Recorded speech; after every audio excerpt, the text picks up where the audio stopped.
Help me buy milk. Okay.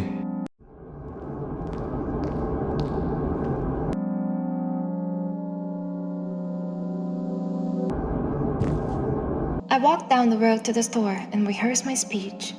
It's been so long since I've been out of the house that I completely forgot what words to say when entering a store. I'm going to the store. Who are you talking to? I'm imagining as if I were a character in a game. What if it helps me gather my thoughts? What game? Well, you know, there are games where you can see the character's thoughts right on the screen, you know?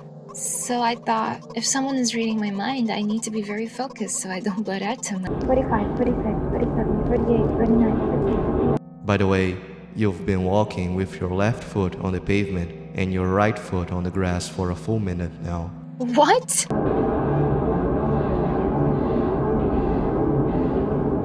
How much?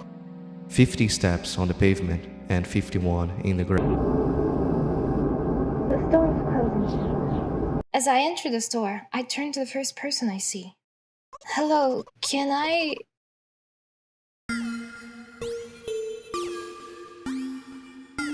Oh.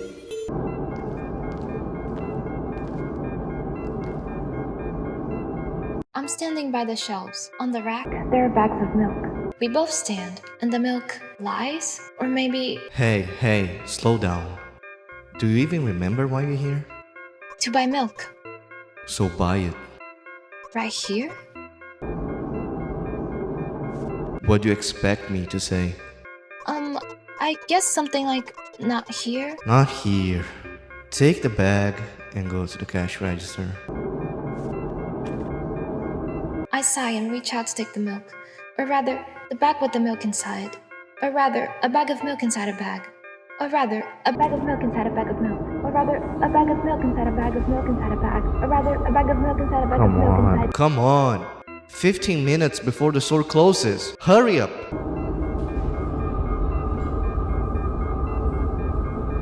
Hello, can I get some milk, please?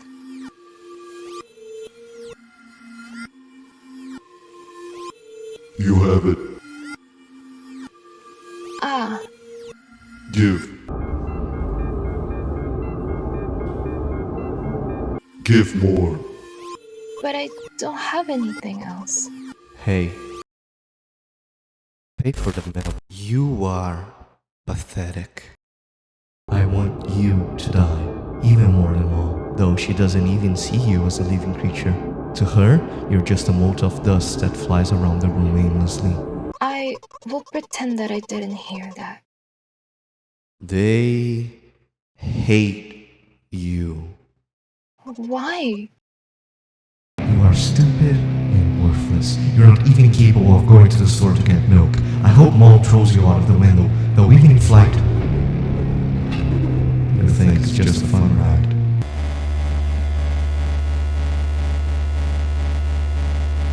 Looks like shadow doesn't help me at all.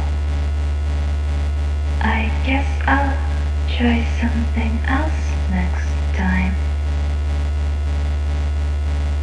Help me buy milk. Ladies and gentlemen, I am Shadow the Axolotl, and did you know everything in this game is red? Its pills, its hands, and its weathers. Today we will be deep diving into the story of two games this time actually. Milk inside a bag of milk inside a bag of milk, and its sequel, Milk outside a bag of milk outside a bag of milk. Quite a mouthful, ain't it? You know what? I was going to refer to these games as Milk inside and Milk outside. But I will make the point to say milk inside a bag of milk inside a bag of milk and milk outside a bag of milk outside a bag of milk every time. I'll keep a counter to the number of times the word milk is said in this video. It's going to be a lot. Anyways, sorry for the schizo rant right off the bat, but it aligns very well with today's video because the protagonist of the game is also mentally ill. No, Shadow, you can't use that as a segue to the video. Let's try again. In Milk inside a bag of milk inside a bag of milk and milk outside a bag of milk outside a bag of milk. God, I already regret this. We help a girl to buy milk. That's it. It would be simple enough if she wasn't dealing with mental disorders and drawbacks from medications that make her surroundings look like this. If you think I'm being too frivolous in the intro despite the mood of the game and the seriousness of the topics it touches on, it's because this game has absolutely shattered my feelings and I'm currently trying to cope. So yeah, I'm devastated, and take this as a warning to how sad this video will get. The reason why I'm making this video is to share with you all my thoughts, analysis, and theories to many things in this game, which are left rather vague. I will obviously get serious when the time comes and make up for the silliness. Milk inside a bag of milk, inside a bag of milk, and milk outside a bag of milk, outside a bag of milk are games that are a few years old at this point, and there's plenty video essays on it out already.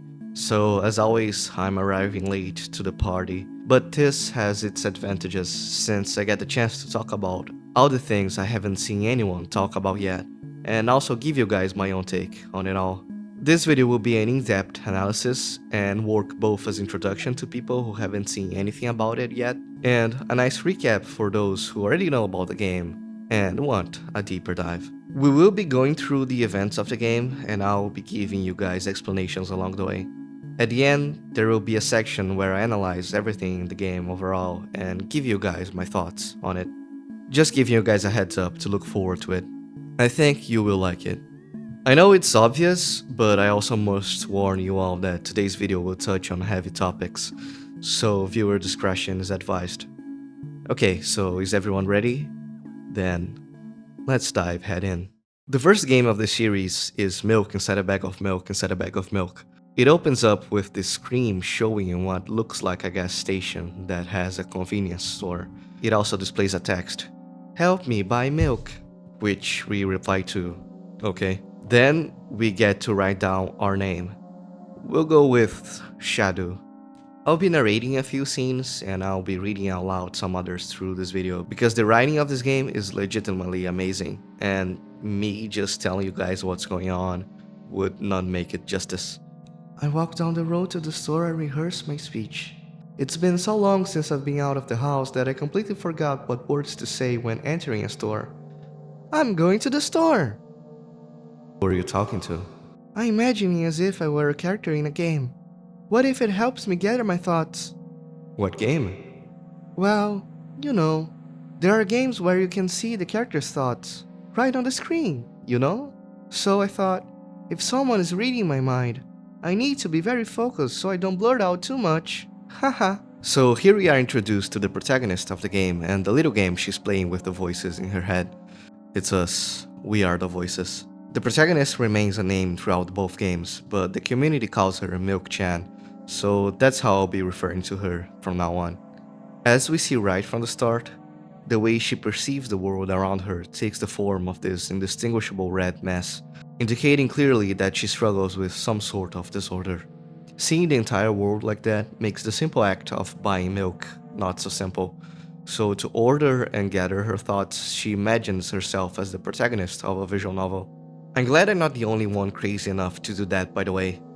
I mean, being a teenager, imagining themselves in a visual novel. Well, considering the person doing it is a visual novel protagonist with mental disorders, this doesn't really help me seem less crazy, right? It can be that weird, right? Anyway, after explaining to us what is going on in the game, she practices asking for milk at the counter, and we tell her that the L sound of the hello should be longer, which causes her to say hello with 3 L's, which probably sounds hello. Then we make fun of her for sounding stupid. Bullying a girl, not cool, Hajime.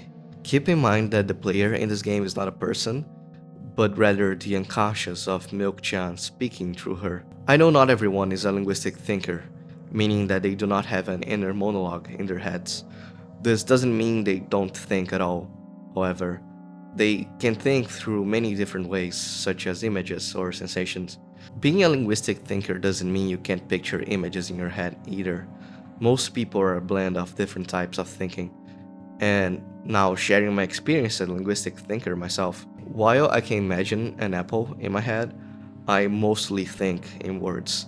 Sometimes when I'm alone, I will suddenly say something completely unrelated to where I am and what am I doing because I'm having a conversation in my head, and it will make me seem completely crazy if someone shows up at the wrong moment. I'm not helping my case today, am I? Now, taking it back to Milk-chan, these internal voices can be quite mean sometimes, so they show up in this game as an indication of her mental state and self-esteem. In any case, let's try not be too mean to her, otherwise you will make the same mistake I did later on this footage. By the way, you've been walking with your left foot on the pavement and your right foot on the grass for a full minute now. What? My right foot is frozen in the air. Huh? How much? 50 steps on the pavement and 51 in the grass. Okay, so from now on, and by we I mean Milk-chan's inner monologue, tell her to go back and repeat her steps. The first step being going back into her footprint and continue from there. We get into a pointless discussion about if this is the first step or the 50th second one, but this is already painting a picture of someone with compulsive behavior and obsessive thoughts. But we can't let her stay too long in that loop and tell her to hurry up to get to the store because it's about to close. We finally enter the store and Milk-chan decides to speak to the first person she meets. Yeah, this thing on the screen is supposed to be a person. We are experiencing the world through the lens of Milk-chan, so think for a moment how your life would be if every stranger you met in a convenience store looked like a variation of this. In the eyes of Milk-chan, the stranger keeps repeating, "Oh," and we get into a loop of she saying, "Excuse me, what?" and getting, "Oh," every time. Obviously, whatever this person is saying is definitely not "oh," but Milk-chan's brain is struggling to keep things together, and she can't seem to make any progress with this conversation. He's trying to scare me, but how does he know that I'm terrified by the letter O? What's so scary about it? I have a frightening image when I picture it in my head. I can show you. Explaining won't be enough, but keep in mind that it will cost me a dozen of nerve cells.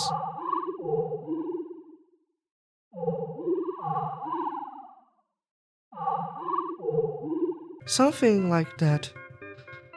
Eventually, Milk-chan musters enough courage to say "oh" back to the stranger, making them disappear.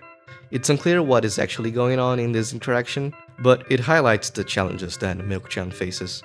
Then we finally get to the shelves of milk. Once again, she gets distracted in the middle of the store. We hurry her up. I sighed and reach out to take the milk, or rather the bag with the milk inside. Or rather, a bag of milk inside a bag. Or rather, a bag of milk inside a bag of milk. Or rather, a bag of milk inside a bag of milk inside a bag. Or rather, a bag of milk inside a bag of milk inside a... Come on! 15 minutes before the store closes. Hurry up! Once again, the unconscious of Milk-chan is trying to keep her on track and remind her what she came here to do. She gets distracted again, eventually makes it to the balcony. Once again, she struggles to maintain an interaction, forgetting that she's supposed to pay for the milk. And now we get three choices. We can tell her to pay the milk, or we can be absolutely cruel to her. I will pick the mean dialogue options in order to show you where they lead, but just know you shouldn't. I mean, you obviously shouldn't, but I will show you why you really shouldn't. You're pathetic. Why are you telling me this? I want you to die, even more than Mom, though she doesn't even see you as a living creature. To her, you're just a mote of dust that flies around the room aimlessly. Milk-chan ignores the first one, but if we pick the second, they hate you. Why? You're stupid and worthless. You're not even capable of going to the store to get milk. I hope Mom throws you out of the window, though even in flight, you'll think it's just a fun ride.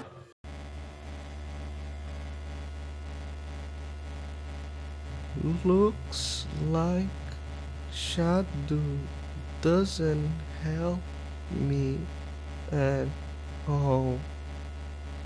I guess I'll try something else next time. And the game ends and we're back at the intro scene. We have a few things to unpack here. Well, first and foremost are the main thoughts themselves. Like I said before, Inner voices can get pretty mean, but sometimes they get outright cruel. It's not Milk-chan's fault, however.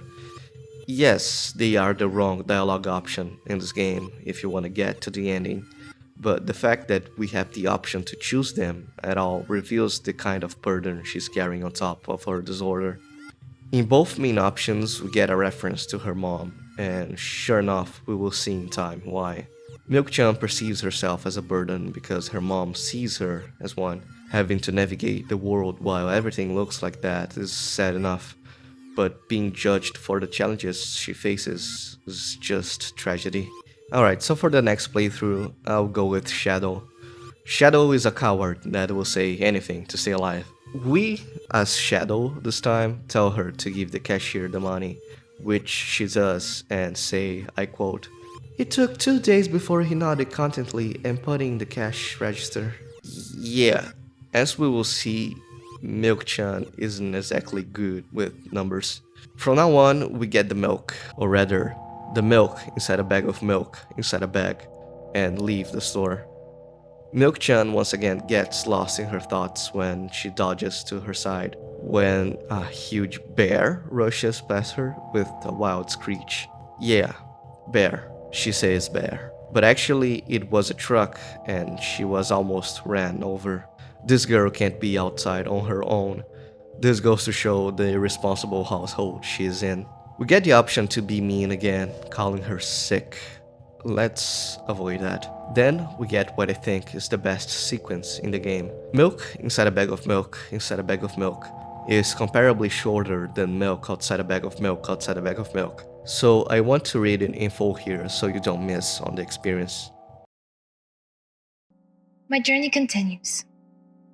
If you think about it, the road from the store has one interesting property. It adjusts to me in the most bizarre ways. When I'm in a hurry, all the traffic lights turn off helpfully. When I feel like crying, a cloud appears over me and pours rain streams that hide my tears. Right now, I can feel a cloud slowly gathering over the top of my head. I'm sad.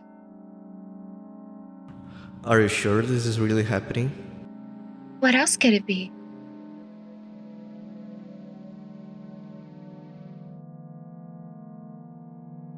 You know what? What? Since I'm a character in a visual novel, I want to talk to whoever is reading this right now. If you say so. I forcefully squeeze my head with my hands and place a thought block. Out of the corner of my eye, I notice a small bench. The perfect place for cliched visual novel monologues. I move closer, place a noticeably weighted bag of milk next to it, and raise my head to the sky.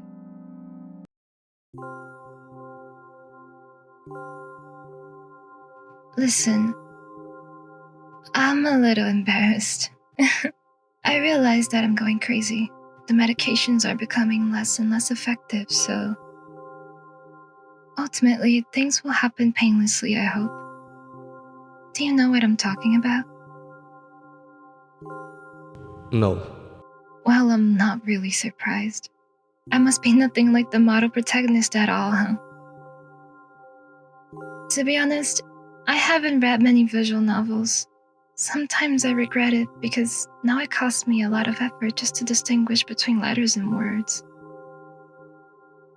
By the way, if you don't mind, I'd rather not name my diagnosis. Let at least you be the one who sees me for who I am. Even though I made you up, don't take that away from me, okay? Don't ask me for too much. I want to add a pause here to talk about what she just said. Usually when dealing with someone with a disorder, we get eager to know what it is. Psychiatry and neuroscience have gone a long way to study and categorize the many types of different conditions that people have, and in doing so, it helps standardize treatments and improve the effectiveness of them. But ultimately, each and every person is a world of their own, and no mind is like any other. I understand Milk-chan's sentiment. If she tells us her diagnosis, we will frame her through the lens of those labels. In one hand, it is important to know what condition someone has, so we know the best way to interact with them. But on the other hand, we are disregarding this person's unique individuality. She wants us, at least us, to not see her as a diagnosis of mental illness, but as someone in her entirety, to not reduce her to just her diagnosis and see her for who she is. Milk-chan is showing a sincere human desire to be seen, to be known. If everyone she meets is destined to see her as a diagnosis, let at least us be the ones to see her as a person. I'm not saying it's not important to know someone's diagnosis, nor that it's bad to want to know. And let's be honest, I know many of you were already diagnosed this poor girl in your heads from the moment this game started anyway. And that's okay, it comes from the desire to adequate our behavior to this person's needs. But if she's asking us to not ask her, I think we should respect her wish.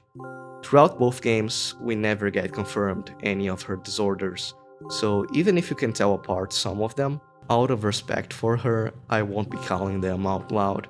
I hope you all are okay with that as well. Let's continue then. How stupid does this all seem?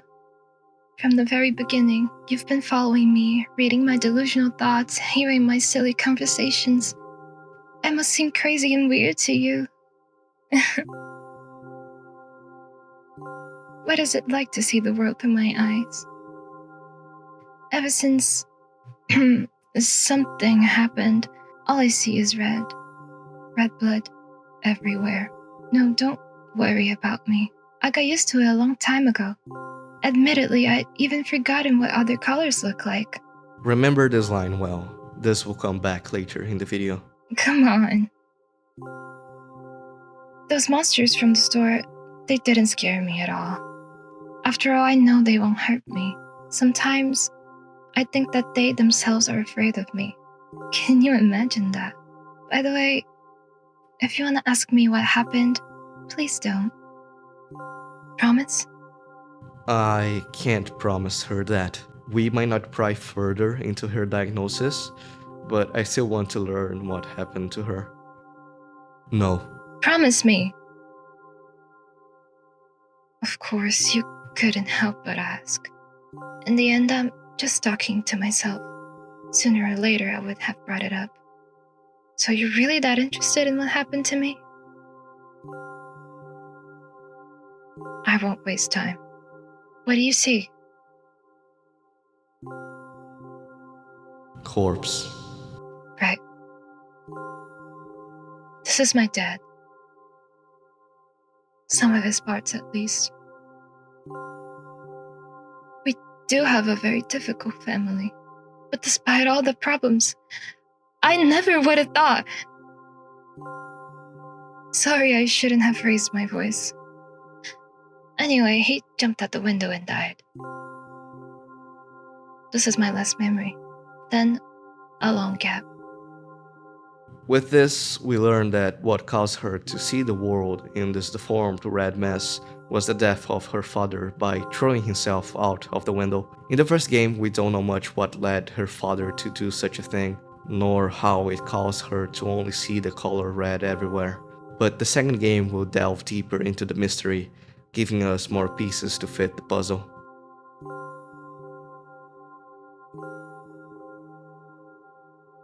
Strange. Very strange. Today is the first time I've ever been able to buy something in the store without a major incident. Of course, the medicine helped me, however, I think it's more your merit. I kept thinking, we mustn't screw up in front of the reader, or, oh my god, what will he think? I don't know why I decided to become a visual novel character for the sake of going to the store today, but it clearly paid off. Thank you. This interaction is very interesting. She seems to be aware she's talking to herself, and the reader is just the inner voice in her head. At the same time, she's thankful to us for having helped her, even though we are not actually real, and it's her mind helping herself. This is one of the things of the game that got to me most, admittedly, because it's telling us that Milk-chan has the power to help herself, but she lacks the strength to picture herself doing it. She must transfer the merits of her victories to a different being because her self-perception can't allow her to imagine herself winning. It's a coping mechanism that reveals to us that her low self-esteem is more than just insecurity, but the result of a deep-seated trauma. I'm going to move on from this topic because just thinking about it's making me sad. Following this interaction, we get a weird exchange that ultimately is not relevant, but that's the thing on this channel. We always overanalyze everything. So she says that she's trying many different medications and she can't really tell them apart. She continues saying that she's happy to have us. That's when we interrupt her saying that she was rude. This feels a little uncalled for, right? Why would we do that? Well, let's go back a little bit in time to when Milk-chan was saying that the world adapts to her emotional state, like it rains when she wants to cry. We have the option to tell her that it's all in her head. She answers saying that that was not what the manual said, and these pills don't work for me either. We reply saying that pills got nothing to do with it, which she tries to deny. We can keep pressuring her into accepting the truth until eventually trigger the bad ending with the cutscene that takes us back to the start of the game. Why am I telling you this now? Because the truth is that our identity is actually a medication. We are pills that Milk-chan took before going out to buy milk. The reason why we call her rude is because she says that she can't differentiate between medications, which obviously offend us because, well, we are one.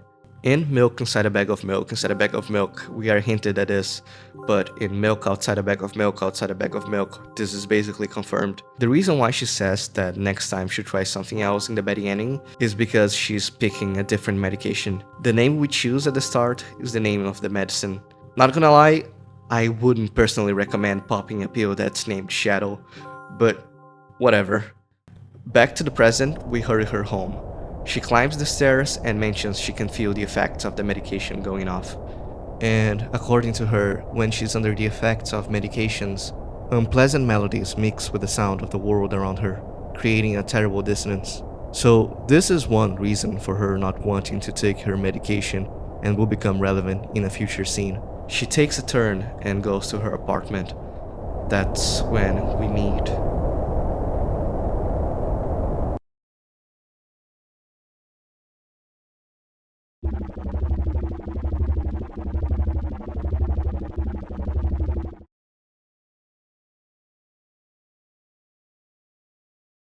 Hi, Mom.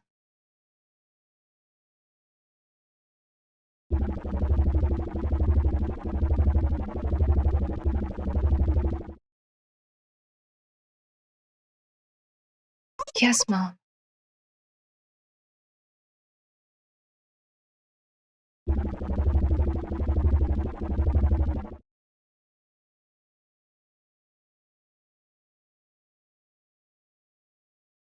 Yes, Mom.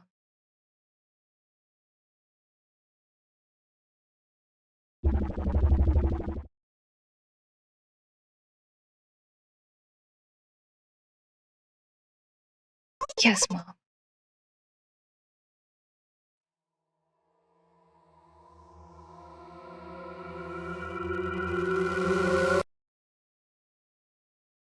And that terrifying interaction is the end of Milk Inside a Bag of Milk Inside a Bag of Milk. I have a lot to say about the mom, but I will save it for later, when we learn more about her through the events of Milk Outside a Bag of Milk Outside a Bag of Milk. Since it's a direct sequel, let's move to it in a bit. But before that though, if you are enjoying the video, please consider subscribing for more deep dives like this one. It helps the channel grow and also helps me make more videos like this for you guys. Alright, mandatory subscribe bit done. Let's continue with the video.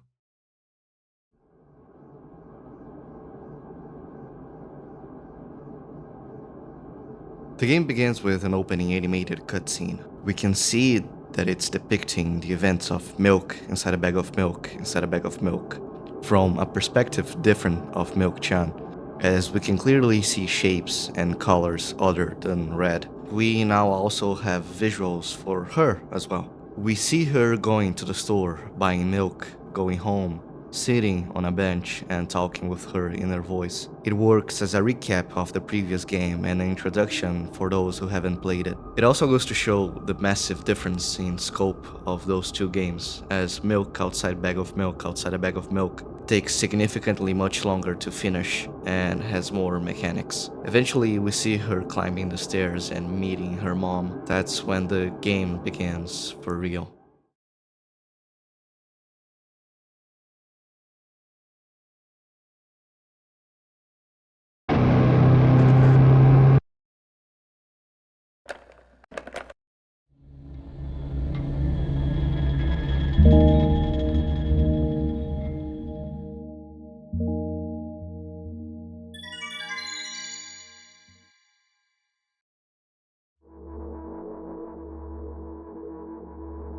I'm walking to my room, trying not to look around. Playful shadows dance around me here and there. They dash all over the walls, the ceiling. One of these shadows whizzes past me, touching my face ever so slightly. I smile and continue walking, paying it no mind. Sometimes it's so easy to lose self-control and track of time, spinning in a joyful dance. But I'm in a bit of a hurry here. Mom told me to go to bed.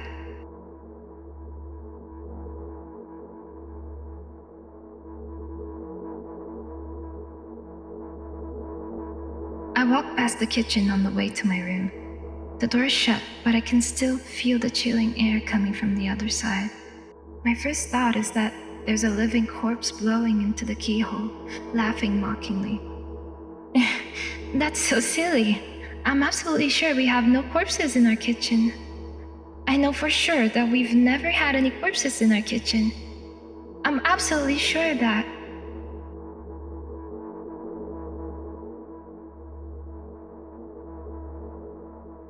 I break into a run and dash toward the closed door. The shadows intensify their chaotic dance. Are they trying to stop me or calm me down? I don't know. It doesn't matter right now. Don't you get it? I wave my hands around as I run, trying to chase away my annoying pursuers. But then I suddenly realize that I won't be able to stop in time. I've got no other choice but to break the door now. If there's somebody inside, I'll surely scare them to death. But wait, how can I scare to death someone who's already dead? What if it actually revives them? No, I don't want that. What do I do? I couldn't fully complete my thoughts when my shoulder hit the door and it flew open.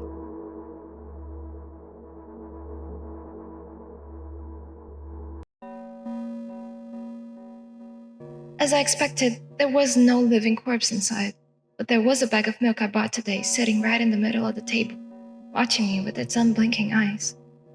I stare back. Nothing happens. Although, what exactly did I expect? Gratitude? Have I done something that warranted it? A bag of milk probably doesn't care whether it's on a shelf in a store or on the table in my mom's kitchen. On the other hand, nobody would drink milk inside the store, which means I took it from the safest place in the world and into the scary unknown. I'm so sorry, you poor thing. I turn away in shame and leave the room in a hurry. I only bring others trouble. I walk toward my room through a narrow corridor.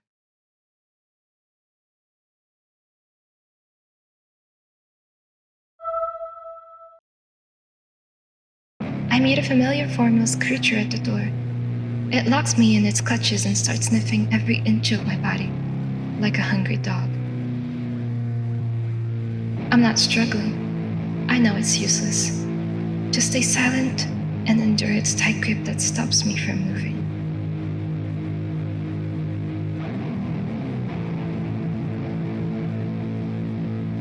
After sniffing me from head to toe, the creature holds out its ugly paws, bearing a single claw, thin and sharp, like a blade. Again? I stare questioningly into the monster's bottomless eye sockets. The creature squeezes my hands until my veins start bulging, and I just keep staring into the black cavities where its eyes should be, ignoring all pain. I've promised so many times.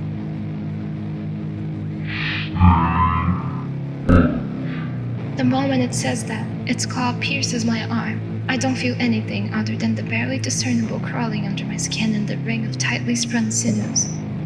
But then the claw injects its venom into me. It hurts! A white veil appears in front of my eyes. My fingers cramp and start twitching frantically.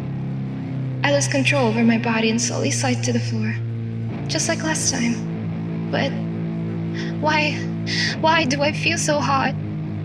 I feel my blood boiling up. Strong shivers run through my body, paralyzing every single cell, while my veins and arteries heat up, almost bursting from the pressure. I try screaming, but instead of producing words, I vomit thick, milky foam. The creature notices it and throws itself at me in anger, grabbing me by the throat while keeping the poisonous claw inside my arm. Kill me! Kill me! Hysterical screams resound through the corridor. In a fit of madness, the creature starts scratching my neck. Bright splashes fly everywhere. hitting the walls with a loud sound. I tried to imprint where every drop fell in my memory, so I could gather them all later. I need to remember, I need... A new wave of pain washes over me. Everything turns pitch black in an instant.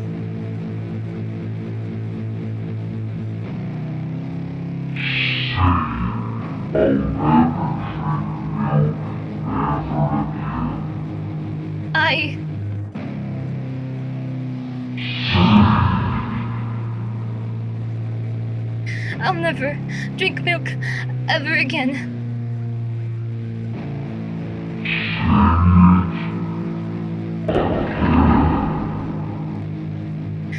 I'll never drink milk ever again. I'll never drink milk ever again.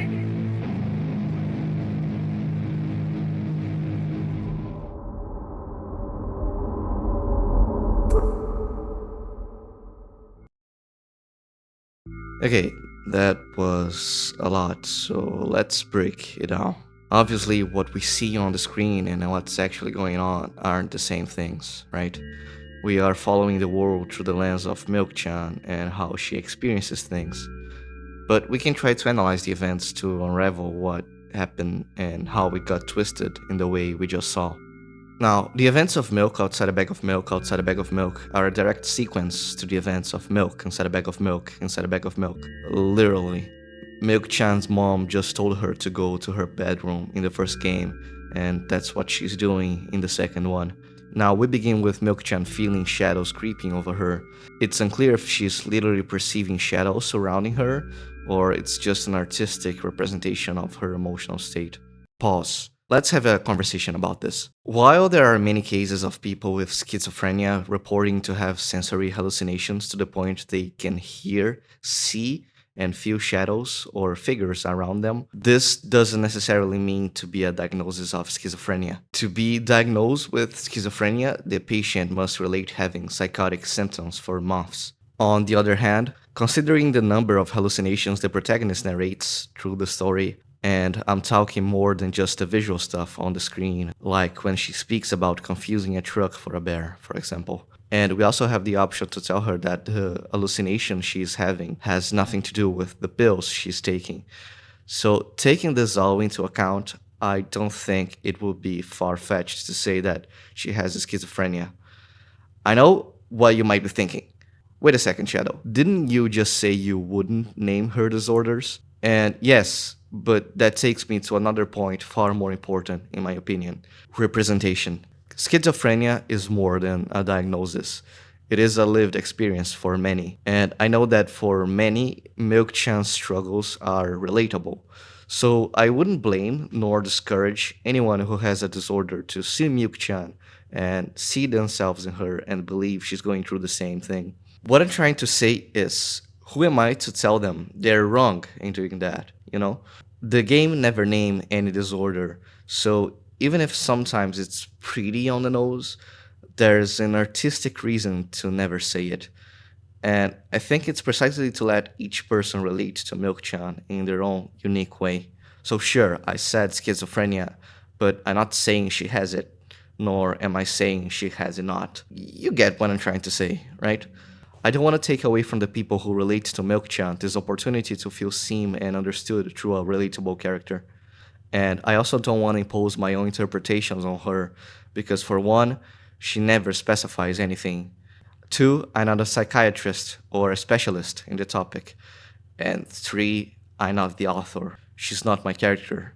And the author deliberately left her diagnosis vague for the sake of letting people identify with her. The most I could get was him saying in an interview that her experience is what a person with OCD would experience. But even then, it's arguable if it's canon, because this could lead into a death of the author argument, where even if Nikita, the dev, said that thing, Milk-chan said she doesn't want her diagnosis to be specified. I know there will be some people who will valiantly disagree with me. After all, her actions and behavior are the quintessential depiction of OCD, and the author confessed he had someone with OCD in mind when writing her. So it's pretty dumb to me to not just say she has OCD outright. And yeah, maybe it is. But I'm going to stick with what left me the strongest emotional impression, and that's when she asked to not ask her diagnosis and to be seen for who she is. So that's what I'll do. Even though I have a strong suspicion she has OCD and schizophrenia, I'll keep analyzing her character, trying not to get caught up in these suspicions. But if you want to make a video or a comment or share somewhere how her experience relates to yours, I think that's completely fine and I encourage you to do so. Alright, that was a long rant, but I felt it was necessary. So let's keep going.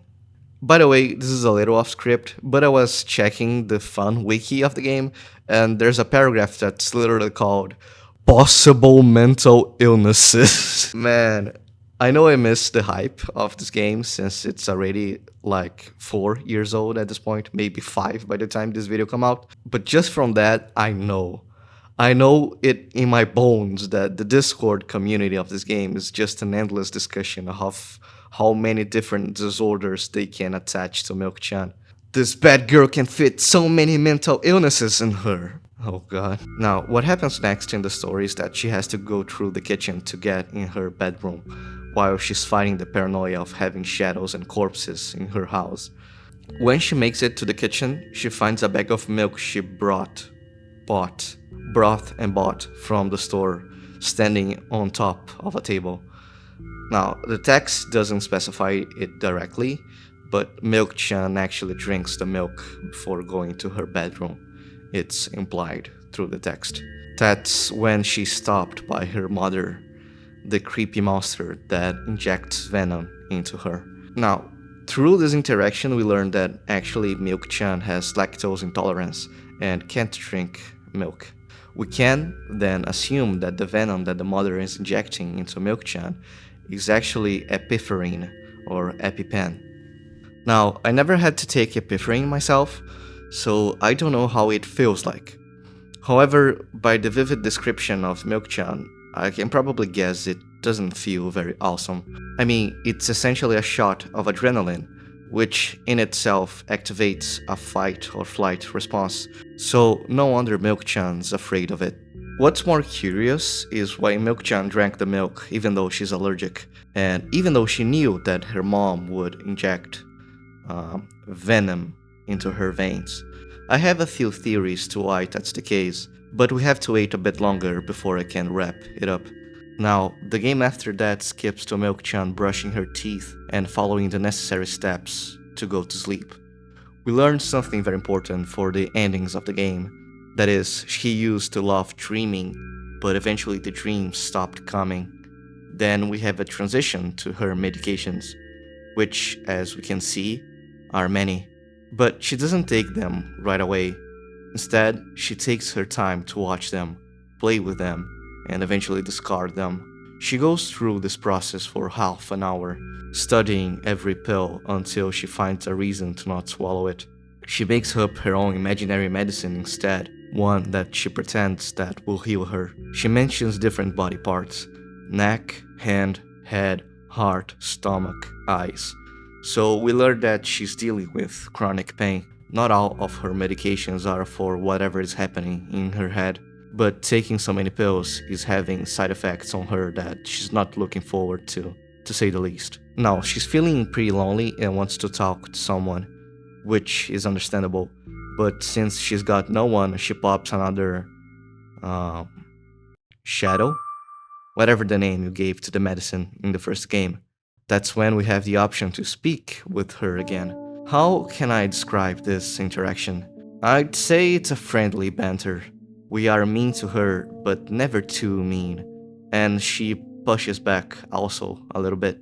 It's heartwarming considering how bad things could get in the past game. We tell her to go to sleep, but she resists because she's not sleepy. After some talking, we finally get through her and convince her to take the pills she refused to earlier. She's sad because she felt like after being able to buy milk, she would be able to take control over the situation. But ultimately, after the pain subsided for a moment, it came back triple in force. Dejected, I reach out for the shelf with my medicine. I swallow the pills one after another, chasing away the unpleasant visions that keep floating up in my memory. And yet, my mind still draws a terrifying picture. Lumps of coagulated blood and transparent coating travel down my esophagus, scratching its soft walls, leaving behind furrows. I shake my head violently. I don't care if it makes me feel dizzy or worsens my pain. I just don't want to think about something so repulsive. You still haven't changed. What do you mean? You are afraid of being alone. This worries you much more than pain. Yeah, I guess. Milk-chan proceeds to lay on the floor, still struggling with restlessness and paranoia. She fears the ceiling will fall on her head, or a creature that she thinks is under her, rearing its claws. But she doesn't want to speak for a while. All she does is lay on the floor in silence. Now, we have an interesting sequence.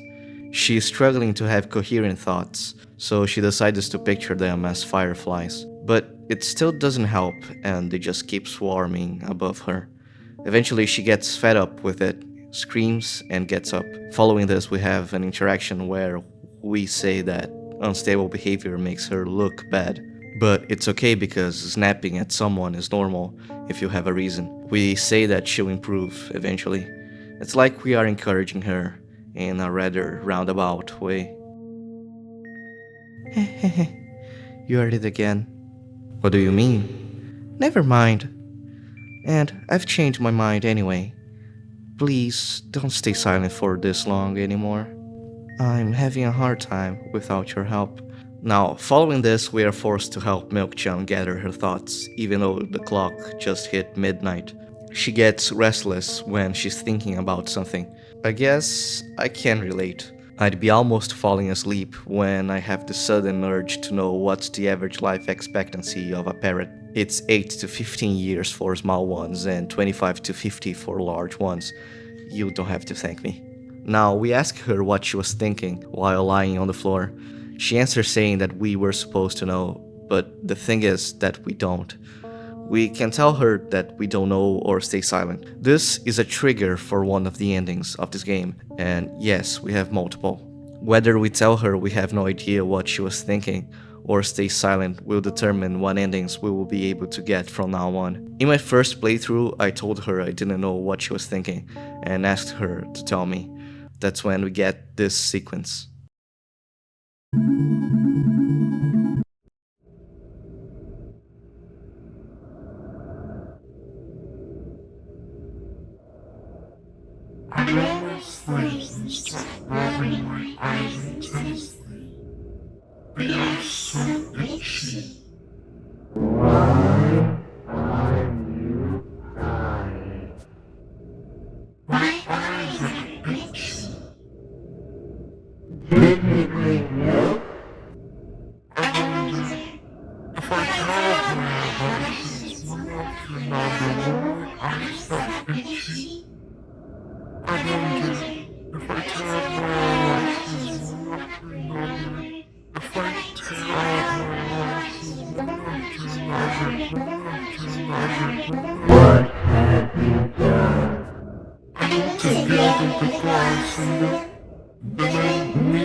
And then Milk-chan continues acting like nothing's happened.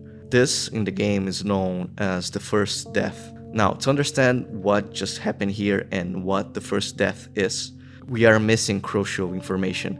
I'm going to bring that up later in the video very shortly, so don't worry. Following this, Milk-chan tells us to find all the fireflies scattered around her room, but we can't move things around. We have to look for the fireflies by clicking on objects around the room. And Milk-chan says playfully that instead of a visual novel, this time we are playing a point-and-click adventure game. She doesn't tell us why we shouldn't move objects around, but again, this will be revealed very shortly. And we get the options to tease her, but to also be supportive, which was hurting my feelings more than just being outright mean. But I guess that's what's so great about this game. I go to the middle of the room and look around. Where would I hide if I were a tiny firefly? Ah, this is so thrilling. My heart gets warmer from pleasant anticipation. Hey, what? Look down. I look down. After a moment, a small ball of light and warmth crawls out from under my sweater. Whoa-wee! There's smoke coming from your clothes. Whatever.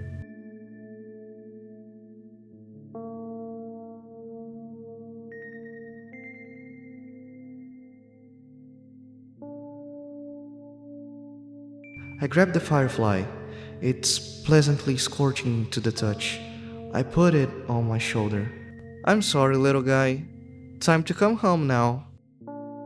As if it was an order, the firefly slowly drifts up, circles around my head for a bit, and then flies into my ear with the speed of a bullet.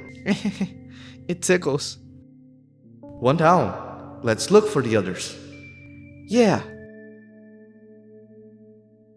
So now we get to aforementioned point-and-click section of the game. As you can see, there's something in the corner of the room that we can't click, and when we place the mouse over it, the thing glitches. I know what this thing is, but I'll leave it a mystery for now and review it later when it becomes relevant for a couple of theories. Going forwards, there is a bunch of objects we can click to interact with, and each triggers a conversation with Milk-chan. Some of these objects contain a firefly, some don't. The way we get endings in this game is by different combinations of fireflies in special scenes we trigger. The first death we witnessed not too long ago being one of them. I'll first go through the objects without fireflies before moving on to the objects that do contain the bright insects, because they aren't as important to understand the game, but they're still worth to explore as some of the dialogues can be interesting. Let's begin with photos on the wall. Milk-chan tells us that they are photos of her best memories, but we point out that they're all blank. The reason being that she stared at them so intensely that she burned them with her eyes, and now they just serve to cover cracks in the wall. Right away we have a few things to break down. First, what does Milk-chan mean that she stared at pictures of her best memories until they burned? In my opinion, the most reasonable answer to this is that her impaired perception just can't outline pictures well enough to keep them visible. But I feel this is also a metaphor of her reliving her memories so much that they become dull. This doesn't seem to affect her negatively for some reason, so maybe this doesn't affect her that much. Now, as for the cracks in the wall, first, this would explain her fear of having the ceiling fall on her, but that also serves to indicate that Milk-chan is poor. Now, this game is set in Russia, so I don't know how income and expenses work there exactly, and considering it's a huge country, I doubt it'd be the same way everywhere. But perhaps monetary challenges became more frequent after the death of her father. Maybe her mother is struggling to raise a daughter that requires special attention all alone. But what's really the point of showing to the player that Milk-chan is poor, if there's a point at all?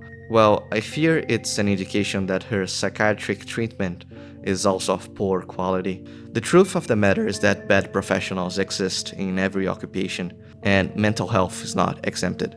It's easy to prescribe a bunch of pills to your patient instead of carefully assess their needs.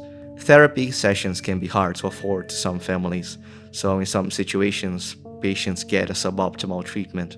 I'm not saying here that medications can't help, but it's important for professionals to be careful and transparent with side effects, which unfortunately doesn't always happen. With so much lack of information, many times the families don't even know what they are signing themselves into. I think the dev might have wanted to approach this matter that Milk-chan might be victim of irresponsible psychiatric treatment due to her family's inability to pay for a better one, but didn't want to put it so outright that it would derail the main focus of the story. But it's still there as a shadow. She's taking a lot of medication after all, and not all of it is for her brain. I could be totally overthinking this though, give or take. I don't impose my interpretations, you can decide if you want to believe or not. The fact that she can't see the images in the pictures anymore might also be a metaphor to her not having dreams anymore, but we'll get to that later. Okay, next is the AC unit. Milk-chan says fireflies won't be there because they can't be friends with cockroaches.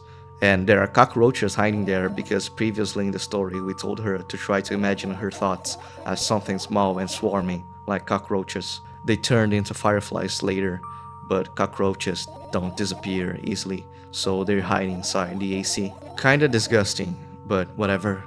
They're not real cockroaches in the AC anyway. Next, let's go with the fan. No fireflies here, but Milk-chan comments she's imagined what would be like to be a tiny firefly staring into a giant fan.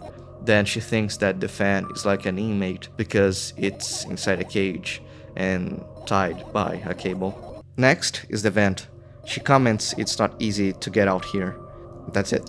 Next are the light bulbs. Milk-chan comments there's no point looking there because fireflies wouldn't go near light bulbs unless they purposefully want to lower their own self-esteem. Next is the umbrella. Milk-chan thinks that it's the umbrella that protects her from thunderclouds that form under her ceiling. Delusional, I know. Still, no fireflies here. Next is the drawer. She doesn't want to look inside because she's afraid of what she might end up imagining. Next is the clock. Milk-chan comments on how late it is and that maybe a few light exercises will help her stay awake. Then we remember her of an exercise she was taught and ask us to count 5 minutes for her. Milk-chan gets lost in her thoughts, and when we finally get back to her, we say we were trying to do so for half an hour. So it means that she fully dissociated for 30 minutes straight. That's some serious monk level meditation skills, or some serious indication of mental dysfunction. I'll let you decide which one is it. We're still missing some of the interactable objects that do not contain fireflies, but I want to move on now and get back on them later, because I want to talk about some objects that do contain fireflies, as we prepare to explore the first of the 5 endings. Let's investigate the sketchbook.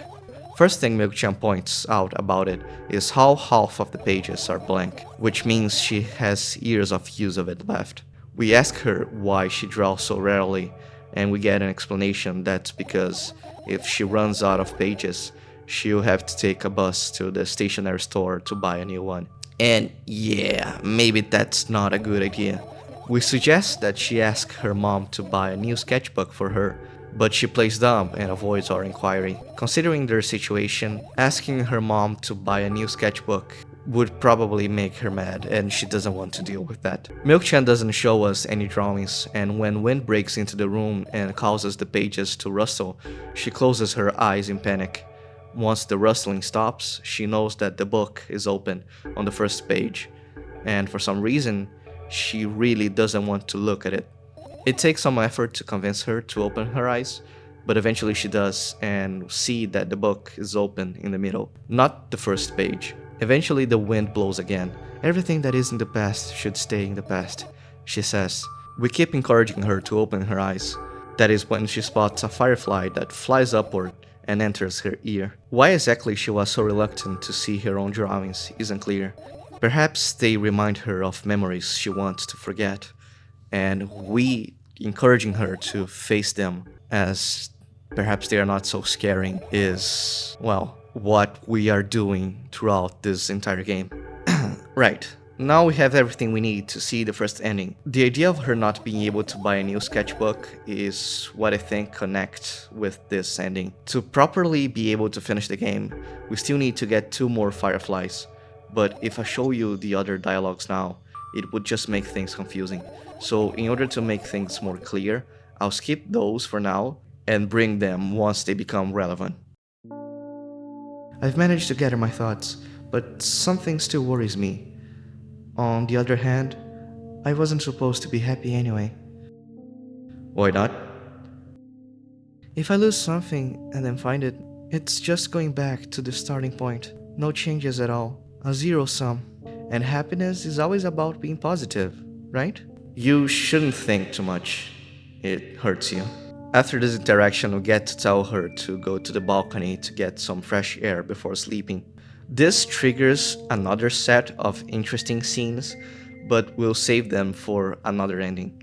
Milk-chan says she feels like someone is watching her when she goes there, and we can say it's fine if she doesn't want to.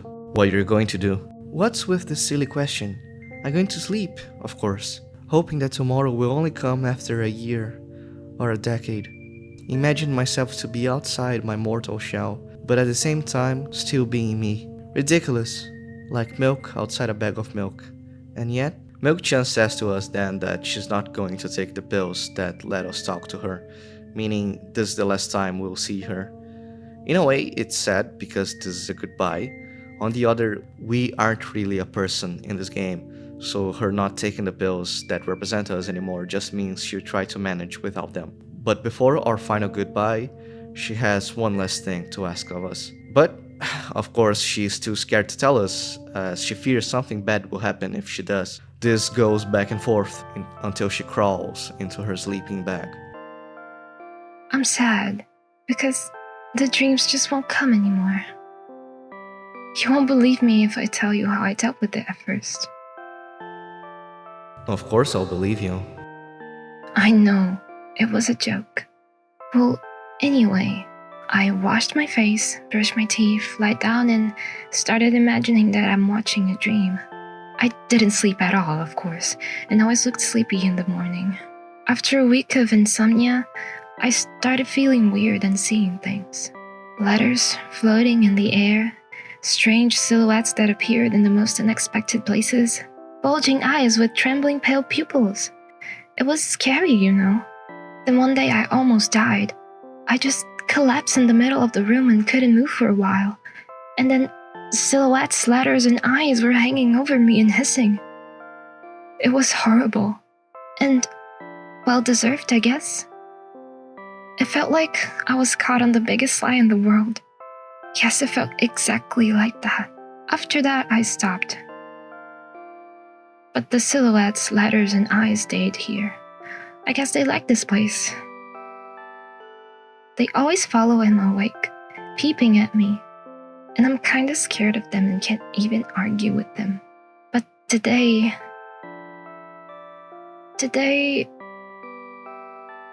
Well? You're still too scared to tell me? Of course! They're still listening, you know? And of course, if I highlighted this dialogue is to break it down. Well, there are 3 things here to analyze. First, the dreams that won't come. Second, the psychosis she describes. And third, the guilt she feels about it. Let's begin with the dreams. Earlier in the story, Milk-chan told us that dreams were her favorite part of the day, but eventually the dreams slipped away. I get it. Sleeping is nice, but it being the favorite part of your day means you don't have much to look forward to, right? But even that she can't look forward to anymore because the dreams stopped altogether. Why is that? Well, first off, who knows? But secondly, I have some ideas to what this means, metaphorically. Now, humans don't really stop dreaming. We nearly almost always dream when we sleep, but we do not always remember them. That's the thing.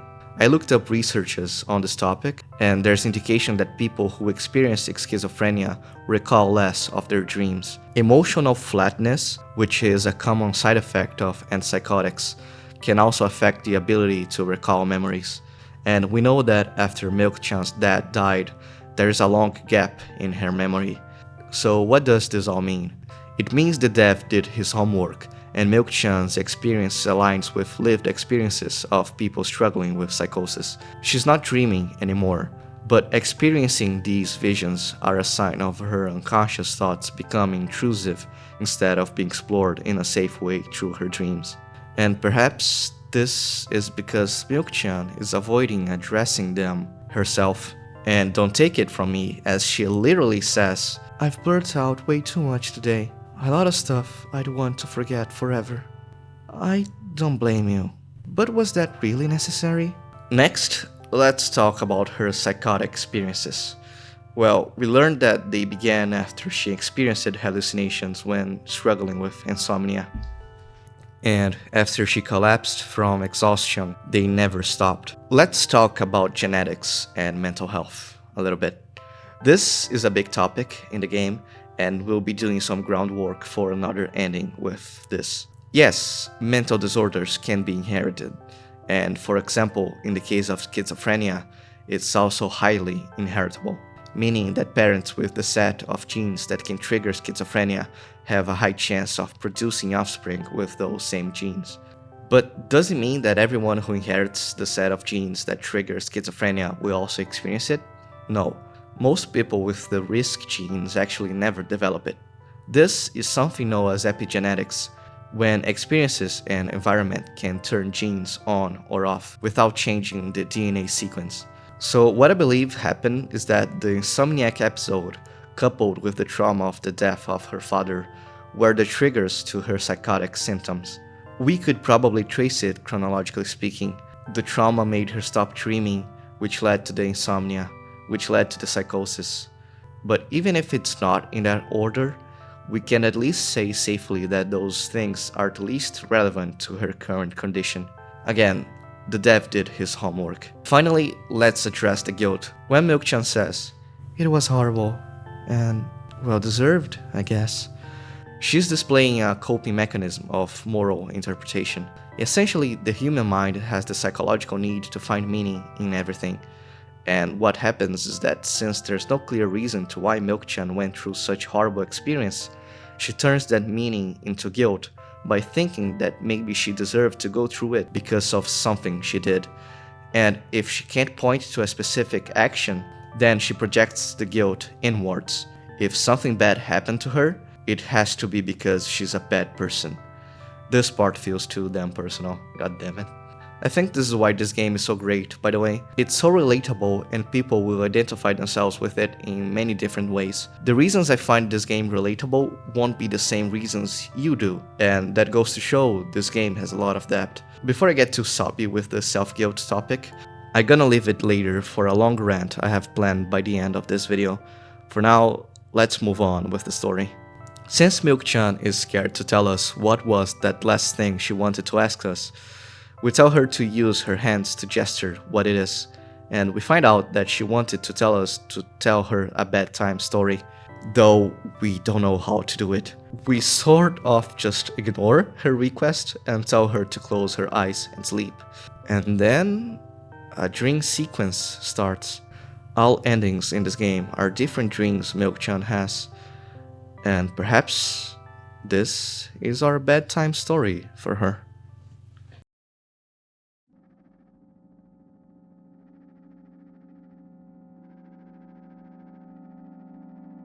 The visuals of this ending are awfully familiar. Milk-chan wakes up and finds herself on a familiar road. She hears the voice of someone and turns to see who it is. She meets a boy and he tells us that we are late. They share an awkward interaction until the boy reveals his name is Treska. Milk-chan seems a little annoyed and does not introduce herself back. She is also confused to what is going on, and Treska tells her that she is obligated to escort him to the store, even if she doesn't want to. He's weird, constantly shifting between happiness, sadness, loudness, silence. He's a wacko, and his name is stupid. Alright. It seems that Milk-chan doesn't have a lot of patience for little Treska. Regardless, he grabs her hand and forces her to help him get to the store. She mentions that Treska walked faster than her, but would stop and study the ground, making the trip take longer than it should. They get to the entrance to the store and find a sign saying it will close in 20 minutes. Treska jokes that they have a dedicated staff to change the sign every 5 minutes. Because of that joke, Milk-chan calls him annoying. Then Treska calls her boring. She says, "I was ready to slap the living hell out of that brat, but a scary-looking man suddenly appeared behind the glass. He's holding a cardboard sign that says, 'We're closing in 15 minutes.'" Then they go in. They walk around and realize they got lost. Milk-chan mentions they could ask someone for directions. Treska leaves her side and goes to a customer. He begins saying, "Hello, can I?" but freezes in place and stands there with eyes open, looking at the man. Is he yours? The customer asks with disgust and scorn. If he's yours, then please get him away from me. Yes, I'm sorry." I grab Treska's hand and lead him away. He's still looking at the customer, his mouth ajar and eyes popped. He's also shaking. They return to the corner and Treska calms down. Not for too long though, as Treska says that he got scared because the man said something and then begins to scream and cry like crazy, and Milk-chan has to cover his mouth with her hand. Milk-chan reprimands him and says he shouldn't annoy people, Treska calls her mean and says she doesn't understand. Then Treska rushes away from her, and when Milk-chan finds him again, he's at the cashier register frozen in place and with a bag of milk he found somewhere. A queue has formed after him, and they are hurrying him to move. Is he yours? Yes. Just leave him home next time. People in the queue nod in agreement. The cashier tells Milk-chan to pay for the milk, a delay fee, and for the fact that her son is... Well, I can't read that out on YouTube. In a fit of rage, Milk-chan throws a banknote to the cashier of much higher value than needed. She grabs the milk, calls Treska, and leaves the store. The way back is silent, until they take a turn toward the gas station, and Treska speaks. Do you like ice cream? No. Okay. I look at the boy's face. A light flickers in his eyes for a brief moment and then goes out. You know... He turns away from the path and walks straight toward the highway with determination. I stare at his back, confused.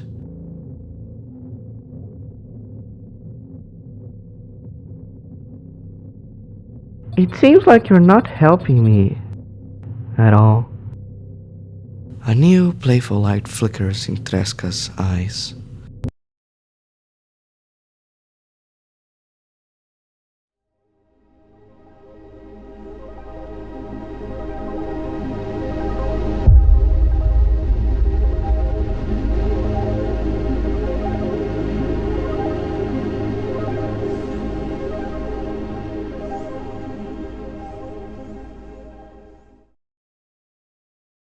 And this is the first ending we'll be getting in this video.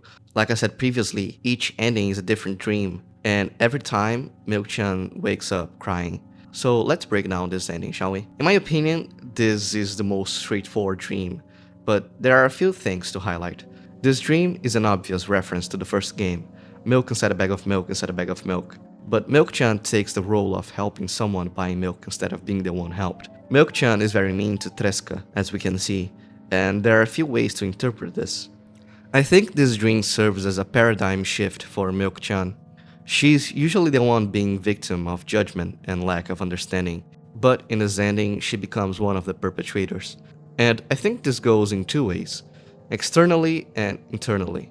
Externally, it's a reflection of her own moral shortcomings, of not being understanding to others' situations in the same way she wishes the others would be with her. And internally, it's her own internalized guilt and way she's not patient with herself being projected into another person. Treska asking Milk-chan if she likes ice cream is a callback to a short scene from the first game, where Milk-chan says she feels like a mile-long bar of ice cream. Basically, she's saying that since her body is 70% water and she's holding a milk bag, she's like ice cream because ice cream is mostly water. There's also a song with the name Ice Cream in the OST, but that's that. There's one more thing I think this ending is alluding to. I think Treska is an unconscious version of a stand-in for Milk-chan's father. This is a big claim and probably came out of nowhere, but will be the segue for the next ending. Let's rewind and gather our evidence before tying it back again to this theory. So let's see what happens when we check the backpack. I look down. My school bag, worn down and silly, is almost screaming of its own uselessness. From another angle, it looks like a full belly. Its contents are also regurgitating, decomposing, and turning into a stickly, mushy substance. What a cool image. I need to remember this. Totally not cool. Tell me what's inside your bag instead. Nothing special, mostly just all sorts of books. I've taken out all of the pens and notebooks out of there, and I'm not interested in anything else. You used to go to school, didn't you? Yeah, I did. I had a blast all the way. Are you sure you understood my question? Do you think everything in my life should be doom and gloom? Well, you're wrong. Alright. What did you like most there? Well, the rooms were really bright, not like home. That's it? Don't rush me, let me remember. Well, the beds were also soft, and the food was nice. By the way, I attended all the classes. The others always skipped. They probably got told off so hard. I smiled gently, absorbed in warm memories. You never graduated, no. Yeah, Do you remember your last day there?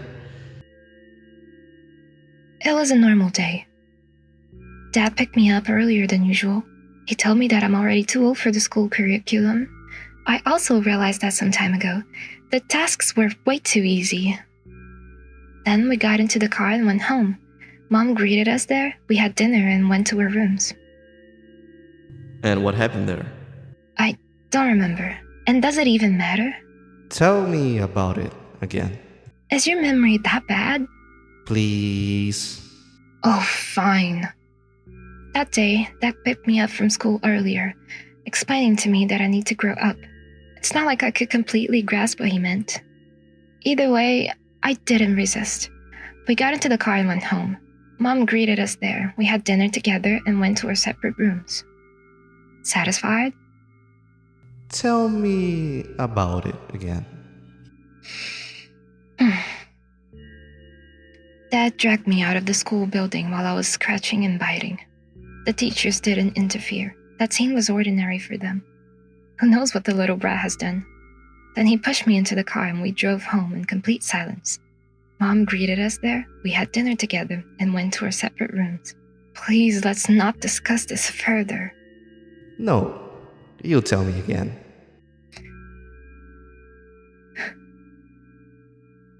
Dad bought milk on our way home. Again.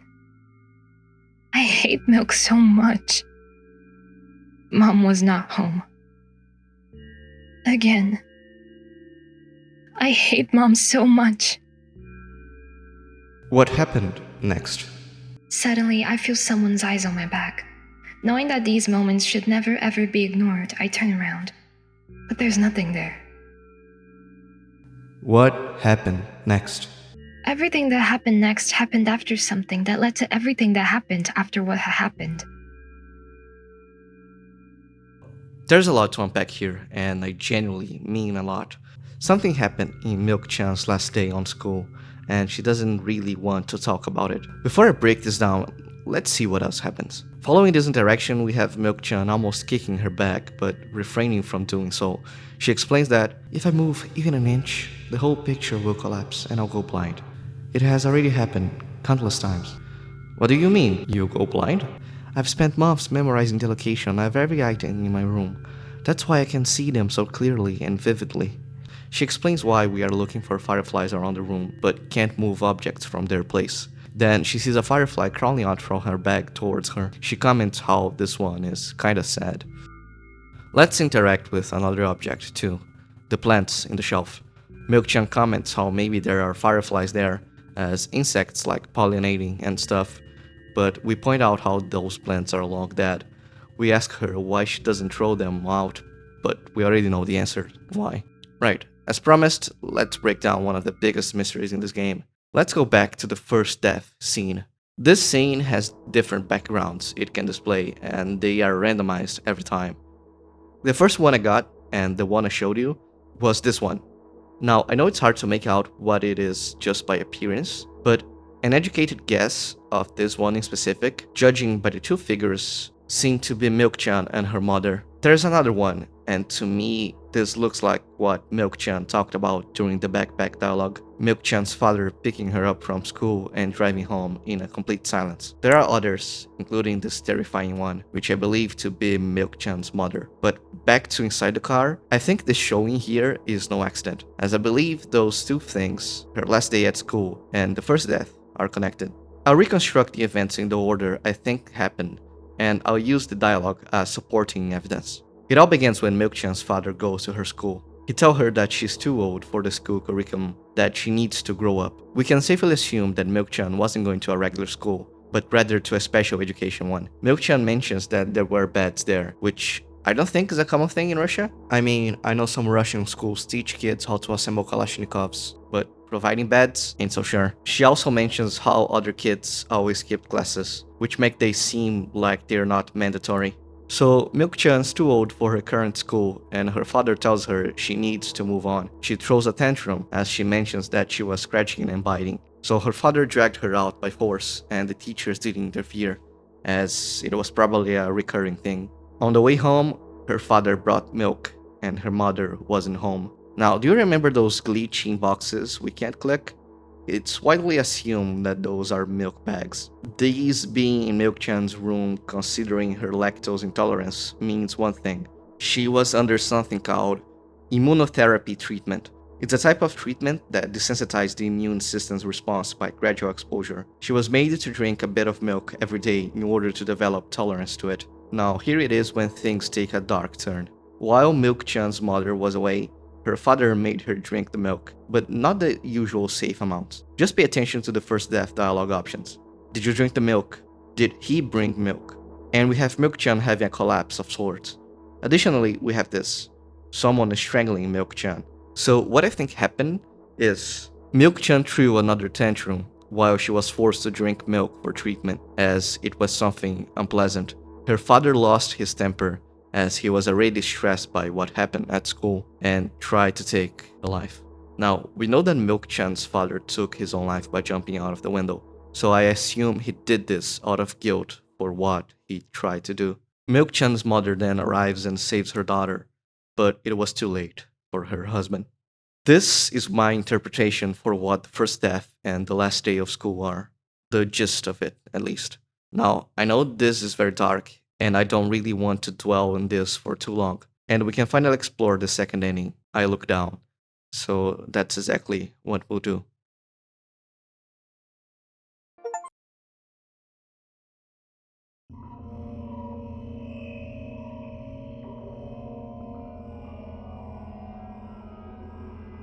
I wake up and immediately almost lose consciousness from horror. A thin metal stairway snakes around a giant column, disappearing into the darkness. I press myself into the cold wall and pray that I freeze into it. I know this feeling. I know I spent a couple hours or days here, but I don't know how high the column is. I don't know whether I'm going up or down.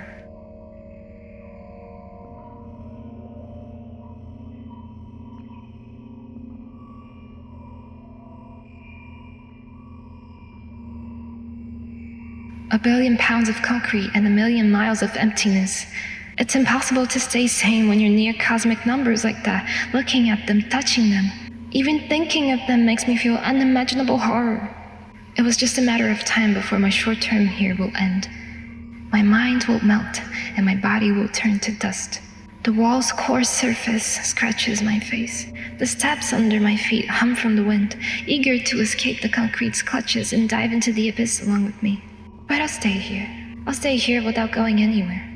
I won't even open my mouth. My every word will be swallowed up by the abyss. I won't take a single step. Why would I? To find out where the stairway abruptly ends? It's all meaningless.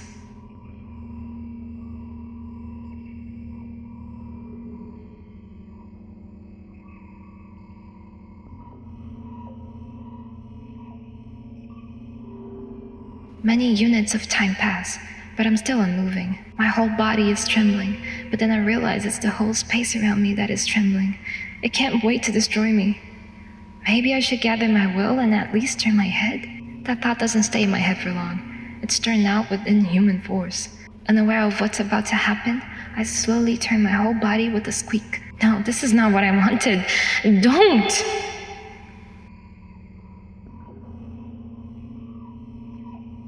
Amongst the silence sings a lonely colossus, unmoving, until the music stops. The bridge across the dark abyss cannot be seen.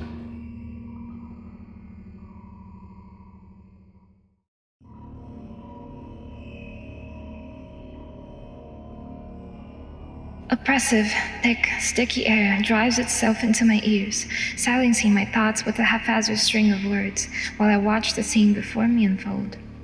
Hundreds of giant concrete structures, just like mine, spread in tidy rows endlessly in all directions.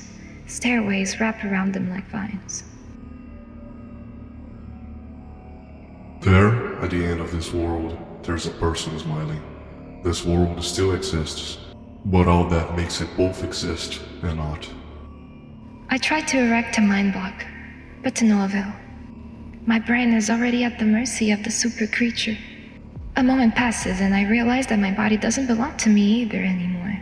My legs start moving on their own. The only thing I can do is choose the direction, up, down, or... The crowd notices blood on Vozek's hands. He runs away. Mendel appears. He has nothing human about him, apart from his excessive grace and hidden elegance. He walks out of the center of the stage. First act begins.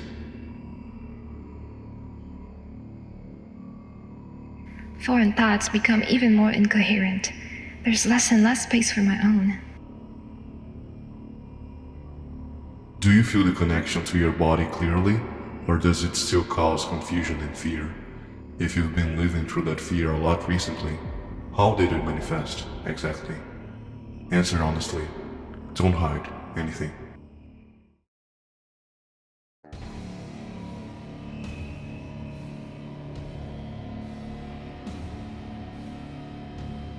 I decided to descend.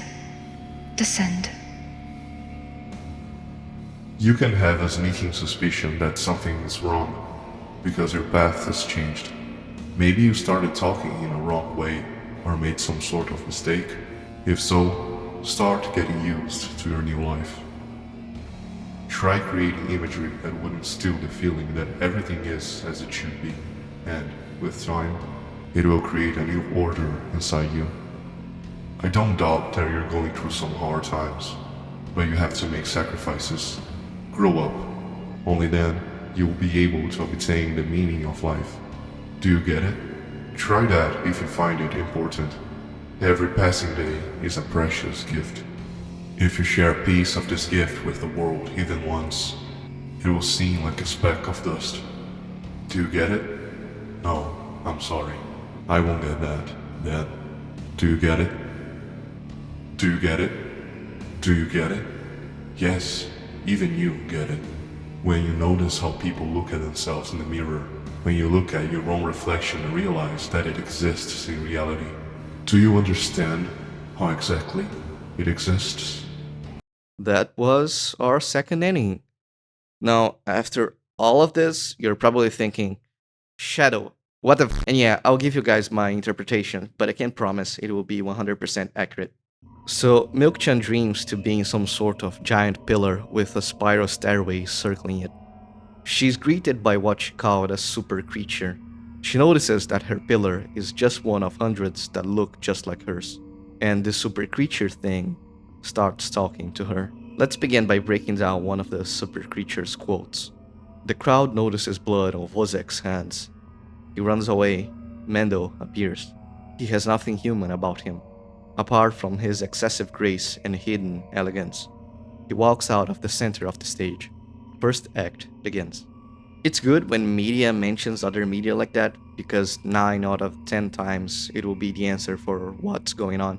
So let's explore what those references are. Wozzeck, Wozzeck is an Austrian opera, and I'm going to butcher the German language for a minute trying to pronounce these names, so I'm sorry in advance. It was written by Georg Büchner around 1836, then adapted into a play by Alban Berg around 1914. It was later made into a movie in 1970. Spoilers for the century-old play, by the way. You can watch the movie version on YouTube if that's your thing. I did my homework of watching it, and it essentially tells the story of a man struck by poverty and is also mentally unwell. In that sense, it has some parallels with Joker. Both stories talk about what is truly the most dejected demographic of our society, after the gamer.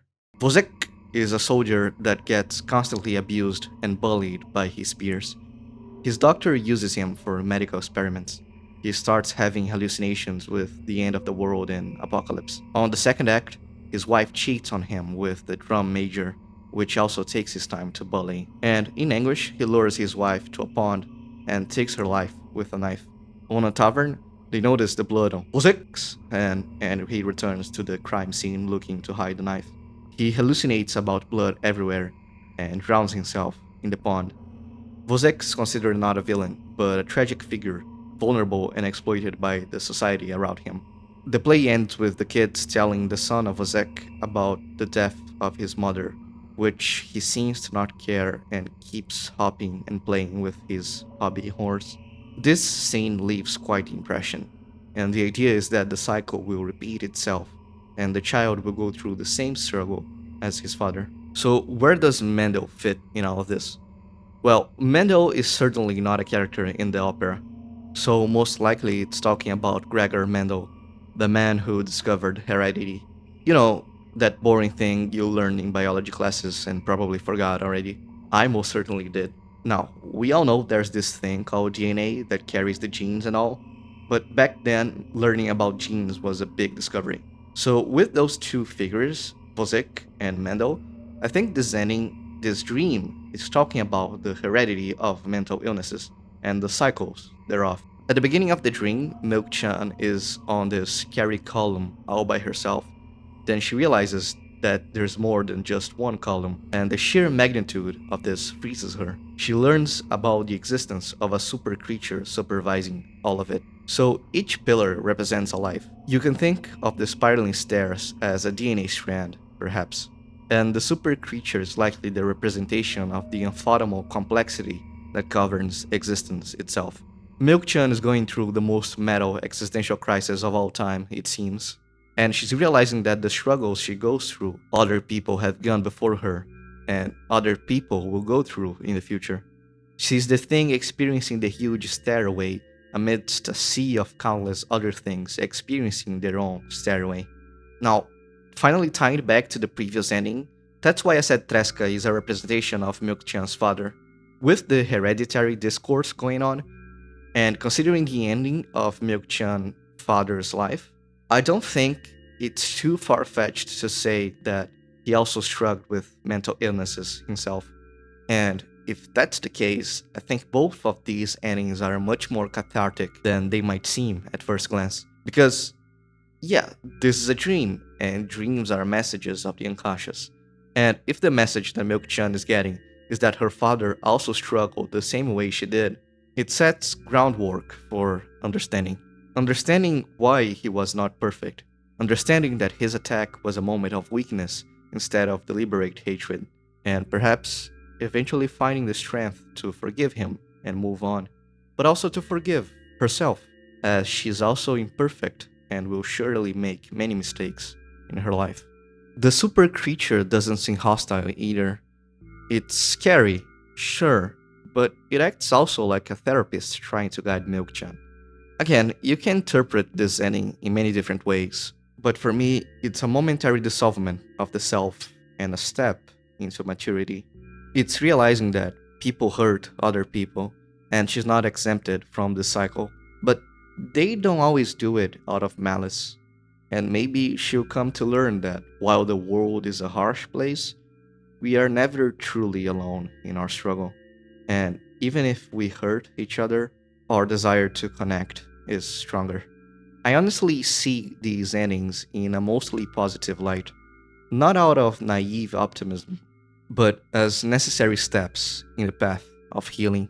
Now, there are still 3 endings missing. Let's rewind again and go back to the point and click segment to gather the pieces we need to understand them.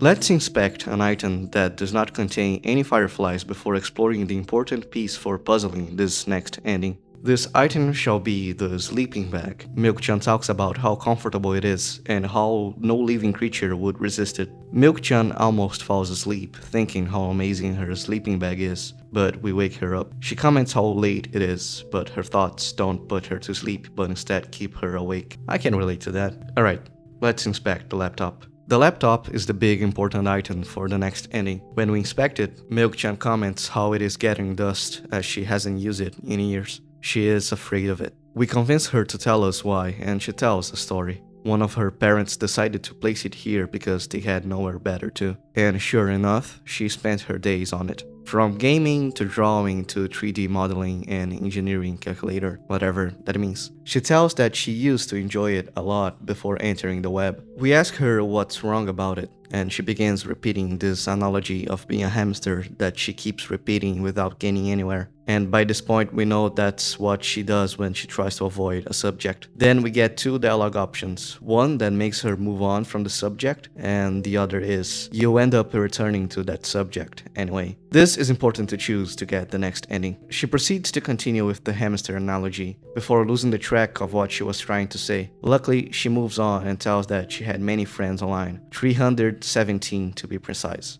But then she says that she knows that no real people exist on the internet. She thinks that people on the internet are just a bunch of programs and algorithms imitating real people and trying to persuade her into thinking that they are real. We also come to know that the 317 people she called friends are actually just followers and she didn't interact with them much. But she thinks anyone who shares hobbies with her is a friend. Well, except for one. One day, someone appeared and tricked Milk-chan into believing they are a real person. But before she can finish the story, a firefly crawls out of the laptop and interrupts her. Milk-chan doesn't want to continue the story, but we make a promise that she will tell us later about it. To get the rest of the story, we'll fast forward a little bit to when we suggested her to breathe some air in the balcony before sleeping. I want to sleep. How about we get some fresh air before sleeping? What do you mean? Well, go to the balcony, breathe in some air. I don't think that's a good idea. Why? This may sound silly, but I feel like someone is watching me. There is no way somebody cares about you that much. Just for a couple of minutes, okay?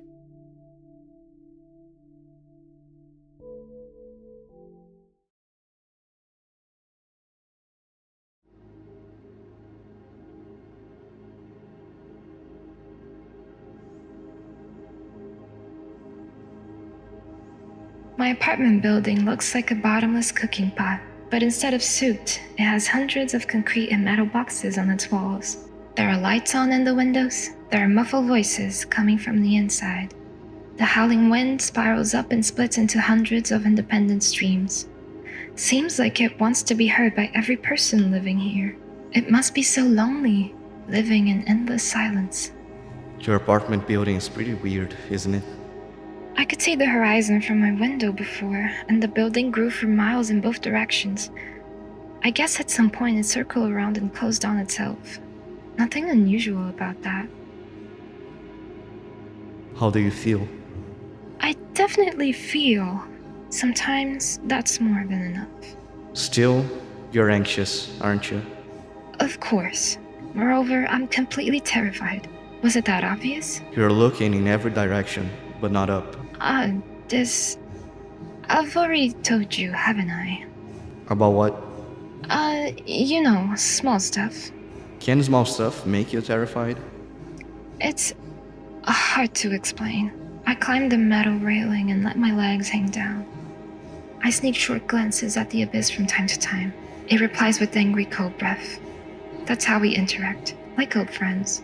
Sometimes I feel like the whole world pretends to be crazy, as if trying to make me believe in something that doesn't exist. That's weird, isn't it? Yes, but at the same time, it makes me feel a little bit happy. Everything around me was created for my sake. To deceive, trick, confuse me. If that's true, I guess I'm not so crazy myself after all. You believing in this is the definition of craziness. You're probably right. Another gush of wind blasts against the pot's walls, smashing the glass to dust and blowing away the concrete crust. I, on the other hand, feel a gentle breeze that only ruffles my hair. I still haven't come up with the code word. You were the one to remember your promise. You don't need a code word anymore. I don't like when this happens. I want to remember certain things only when I want to. Nonetheless, you've made that promise. And I'll keep it. But you need to keep in mind that from this moment on, every word will bring me pain. I look down and imagine falling into the abyss. I have exactly 2 minutes before I meet my end.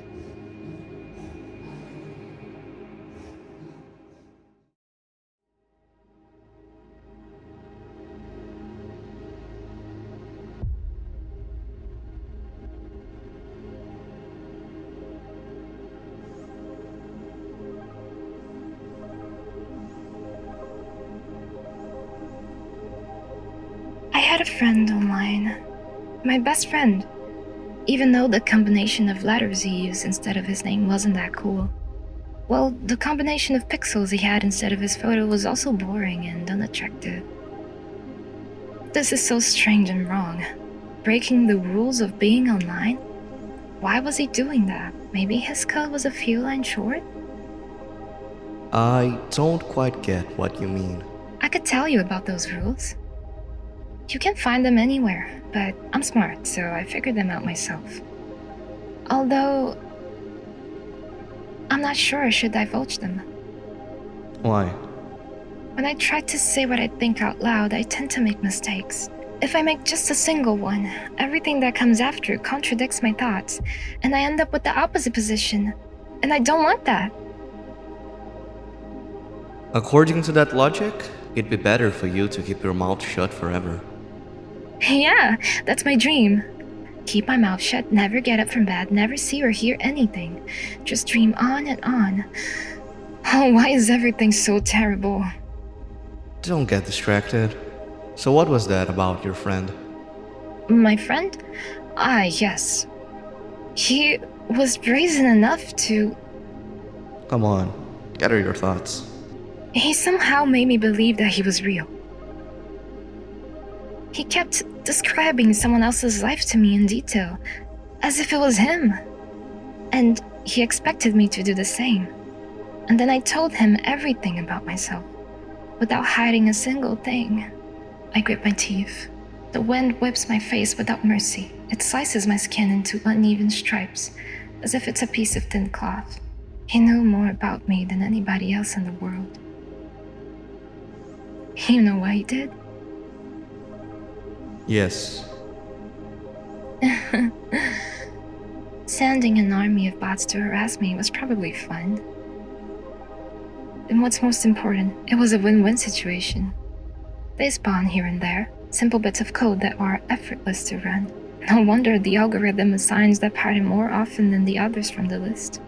Text and video generators get to work at the same time. My name surfaces on the web more and more. It's unbearable. Unbearable. From around every corner, every balcony, ceiling, attic, wall, I always feel many pairs of watchful eyes directed at me. And now they watch me from the screens too! But I'll put an end to it. I've decided a long time ago. Though, maybe I only decided that only... My body finally crashes into the ground, smashing into millions of tiny pieces like porcelain. It's my second death for today already. I'm cold. Let's go back inside. So just a recap to what Milk-chan told us. She met someone online that convinced her to share personal information and leaked her in order to harass her on the internet. This is likely the reason why she says people on the internet aren't real, because dealing with the fact that someone was evil enough to betray her in such a way is too painful. This probably has happened before the death of her father, as she explained that her vision became a distorted red mess after his passing, and using a laptop in this state wouldn't be possible. Regardless, being someone young dealing with internet harassment, especially someone dealing with mental illness like herself, is not a pleasant experience, to say the least. Maybe we shouldn't be giving kids unrestricted internet access, but I digress. Milk-chan returns inside, sees her laptop, and pulls the power cable from the outlet. I mean, it's a laptop, so it'll probably still have some power for a while. But who's gonna tell her that? You? I'm not the one doing it.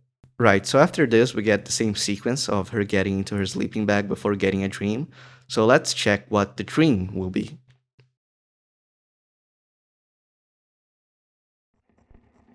The dream begins with Milk-chan on a cold and cramped room. There's nothing there except for a door, and scary sounds come from outside it.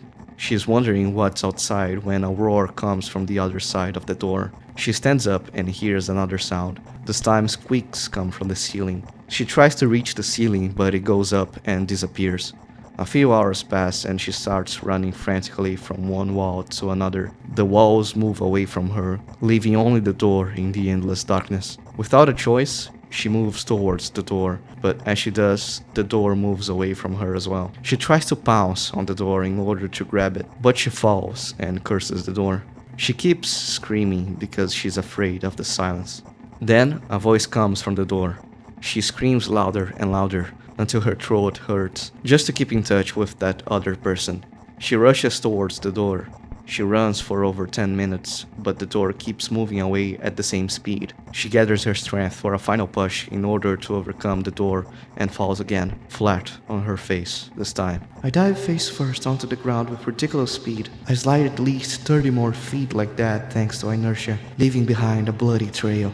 That's approximately 9 meters for people with normal metric systems. Milk-chan begins to cry. She asks for help. After some time, someone answers. They see Milk-chan, which gives her strength to keep running. She runs for hours while the voice keeps talking to her. Rage fills my brain. I ignore the pain in my bones and channel all my strength into one final jump. And she finally grasps the handle of the door.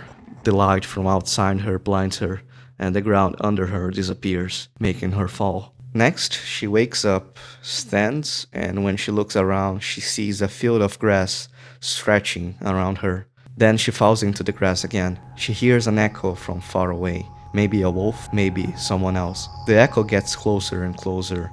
She jumps and starts looking for the origin of the sound. She's not sure if she should be running away from the sound or search who's making it.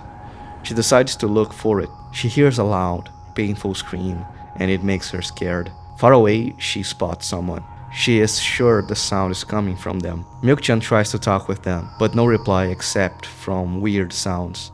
She thinks the person might be just a silhouette of something else and moves away from it. She realizes the spot is not getting smaller, even though she is moving away from it. This scares her, making her run. The grass is no longer just tickling her, but whipping her ankles and leaving cuts. She doesn't turn around. She knows she's being chased as the sound grows louder and louder. She gets too tired to run anymore and turns around, covering her face. She loses balance and falls from the ground, and she interprets the sound of the grass as if it's laughing at her. She looks at the silhouette, but it's at the same distance without moving. She talks to it, asking what it's doing. That's when the silhouette moves with new sounds, wheezes and moans. Milk-chan freezes in place. Everything around her darkens. The paralysis stops and she immediately starts sprinting again. The silhouette chases her while still producing the scary oh oh oh oh oh oh oh sound. An unknown force turns her head with a crunching sound, and the darkness consumes everything. She wakes up in a cold and cramped room. We are back at the beginning.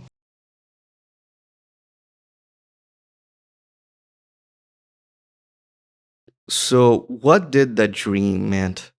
I'll confess, I was completely lost the first time I saw it, but perhaps it's not too difficult to interpret it. Certainly, it's not harder than the Pillar's ending. Right, this dream is all about Milk-chan's loneliness and the online harassment she was a victim of. The dream begins in a cold, cramped room, representing Milk-chan's emotional state at the time. She is lonely. She wants to meet other people, but she's scared of what's gonna happen. She tries to reach out, but every attempt isolates her. That's why the walls and the ceiling keep moving away from her, even the door. She hears someone from the door, but even reaching out is a Herculean effort. Eventually, she does open the door, which is essentially meeting new people through the internet. She's no longer in her room, but in the wilderness. The internet can be a scary place, so it isn't strange to see it that way. She begins interacting with the silhouette, which is the friend she made online. She tries to get closer to the shape, but can't. Perhaps she's trying to connect with them, but they don't reciprocate, and Milk-chan can't really learn anything new about them. That's when she gets into the chase sequence and the silhouette hunts her. The whole place becomes hostile. It's no longer just a shape. Ultimately, she wakes up in her room alone again. This is to say, after the harassment, she finds herself isolated once more. What can I say about it? Well, like I said before, dreams are a manifestation of the unconscious. Milk-chan was not able to remember her dreams, and I think it's because she was blocking her own thoughts.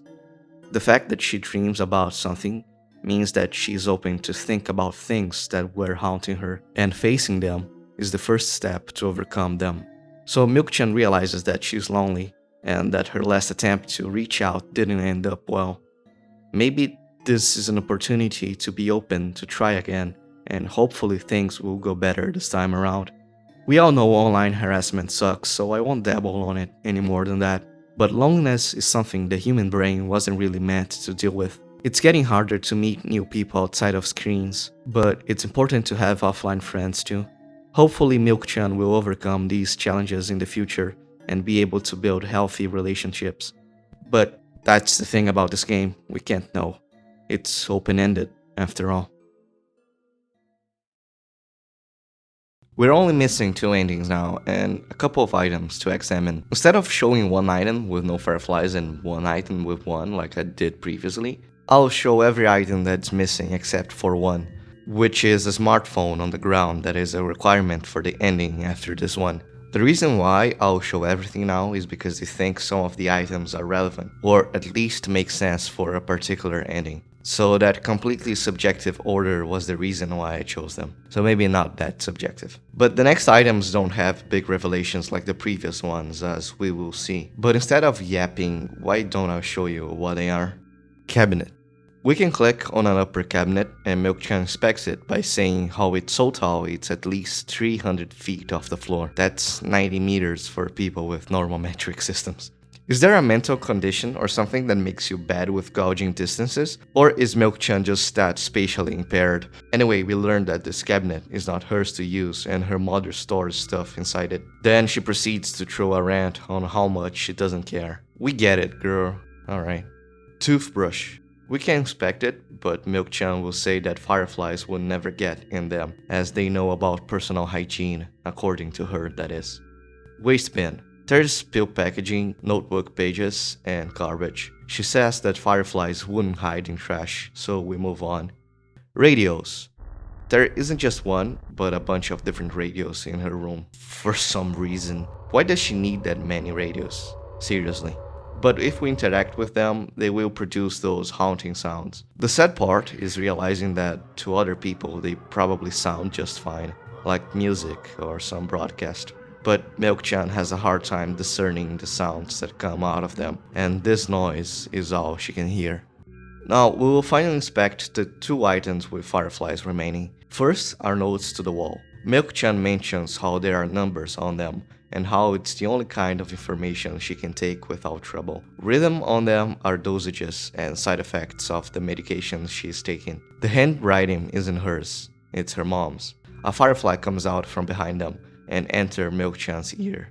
Pills. She gets dizzy when looking at the pills. She realizes how reckless was that she almost skipped her dosage. Eventually she gets close to them and a firefly comes out, entering her ear as usual. Now, these are all the interactable items in the game except for the smartphone that I mentioned. We're still missing 2 endings, so let's see what they are and analyze them before I'll do a final analysis of everything in this game.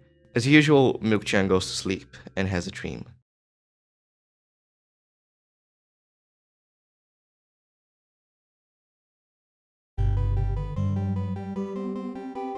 Ugh, another terrible morning. Boo, why is my face always so stupid? I wonder what the others at school would think.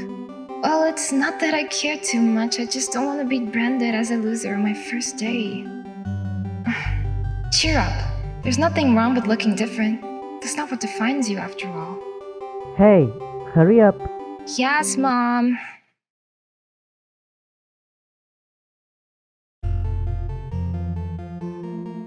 Ugh, another terrible morning. Yeah, so the text will just keep repeating over and over and over as Milk-chan's reflection gets distorted and distorted and distorted and over and over and over and over again. That's the ending. Now, despite being simple compared to the other ones we've seen so far, this one is hard for me to put a finger on it and explain what's about because it feels like a bunch of things at once.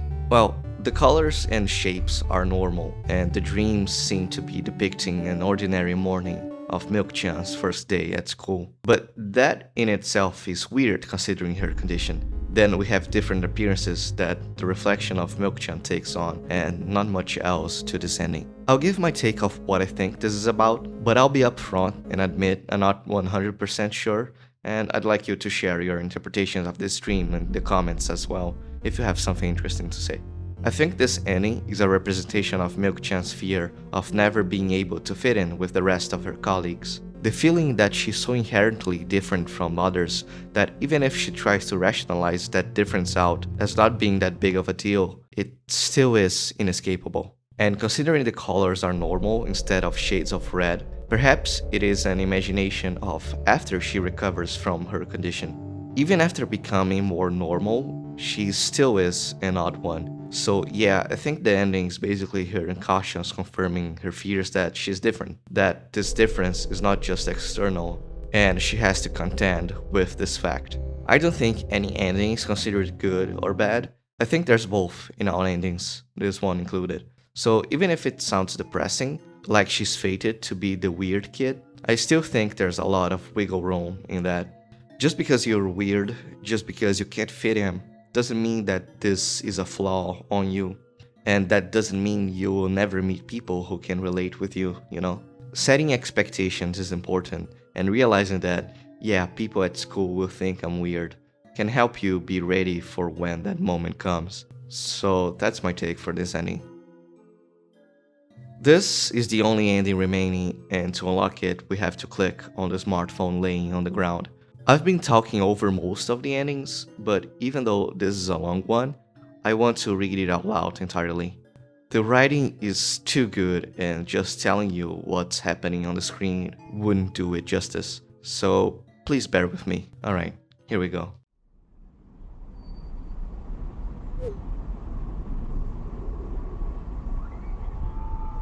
Hello, thank you for choosing our pizzeria. You know, this place is so empty. Though, I don't feel particularly good or bad because of it. I'm all alone, but at the same time, it feels like I'm not. There's a lot of thoughts in my head, they always keep me entertained. I can create a whole world with them. I'm sure it'll be able to fill the void around me if I try hard enough. Although, no matter how much I think, my surroundings don't change. Yes, things happened in my head, but they never left its premises. And it's not like I tried to suppress them. Maybe they were afraid to come out?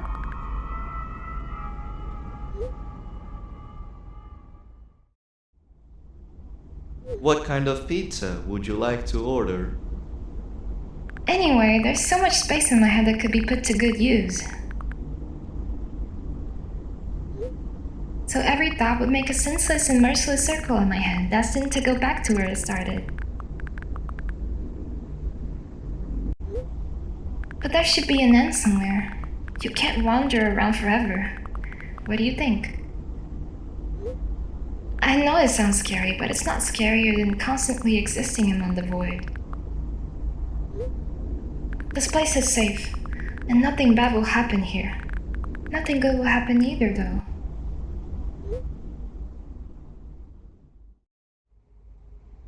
Please note that we have a special offer right now. 3 pizzas for the price of 2. Yeah, there's probably nothing good in having the same thoughts over and over. What's the point of having them anyway? I could have escaped from here, but I feel like my thoughts aren't helping me at all. They should be ashamed. Probably. It's nobody's fault that I can't even see a door here. I would have had it easier with one. I tried to find it. It turned out to be a waste of time. No matter where I look, it's not looking good. Pun not intended. And that strips me of the last bit of hope for salvation.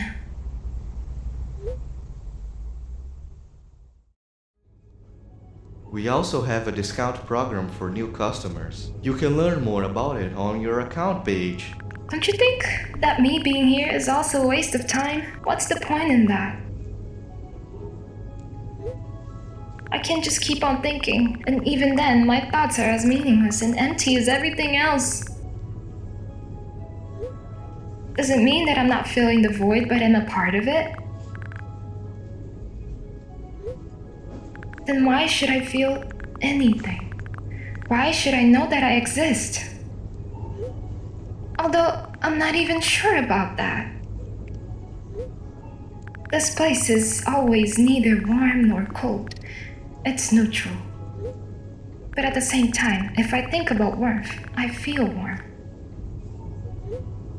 Maybe this world corresponds to my thoughts?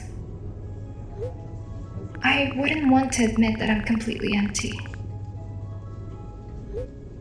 I'm not the reason everything had disappeared, right? Can't I just adapt and get used to having nothing around me since I can't do anything about it?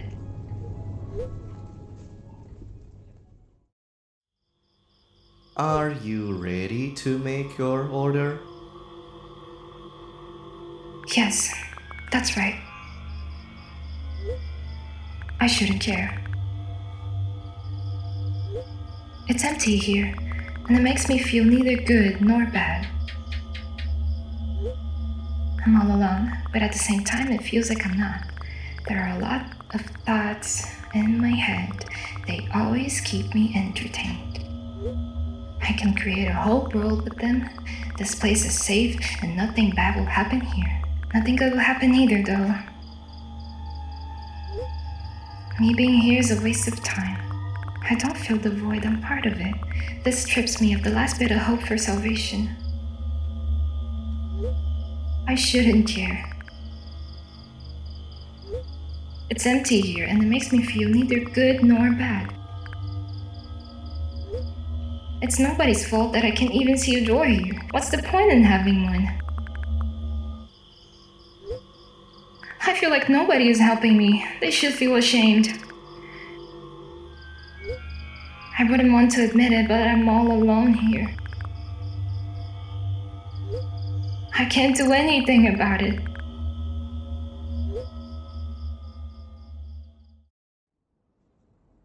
Please note that we have a special offer right now. 3 pizzas for the price of 2. I don't care that this place is empty, you hear? I feel neither good nor bad. I'm all alone. My head is full of thoughts. They eclipse the world around me. This place is pretty cramped, but at least it's safe. Even though I'll never feel good here. Does that mean that existing is a waste of time? I need to decide, and my thoughts will help me. They'll lead me to the exit, and I'll be able to feel proud of myself. I'll be able to save myself. At the same time, I don't really care anymore. This place is empty, but it makes me feel neither good nor bad. I'm alone, but my head is full of thoughts. A whole world, one might say. If I try hard enough, I'll be able to fill all the void around me. Still, no matter how much I keep thinking, my surroundings don't change. Yes, something happened outside of my head, but what was it? There's not enough space for my thoughts. It's already filled with something else. Even if there's nothing around me, I'm still here. And my head is full of thoughts. If I try hard enough,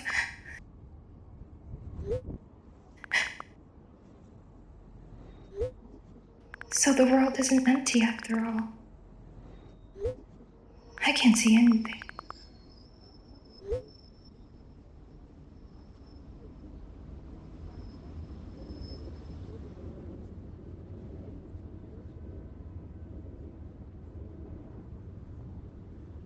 Session timeout. Please reload the page.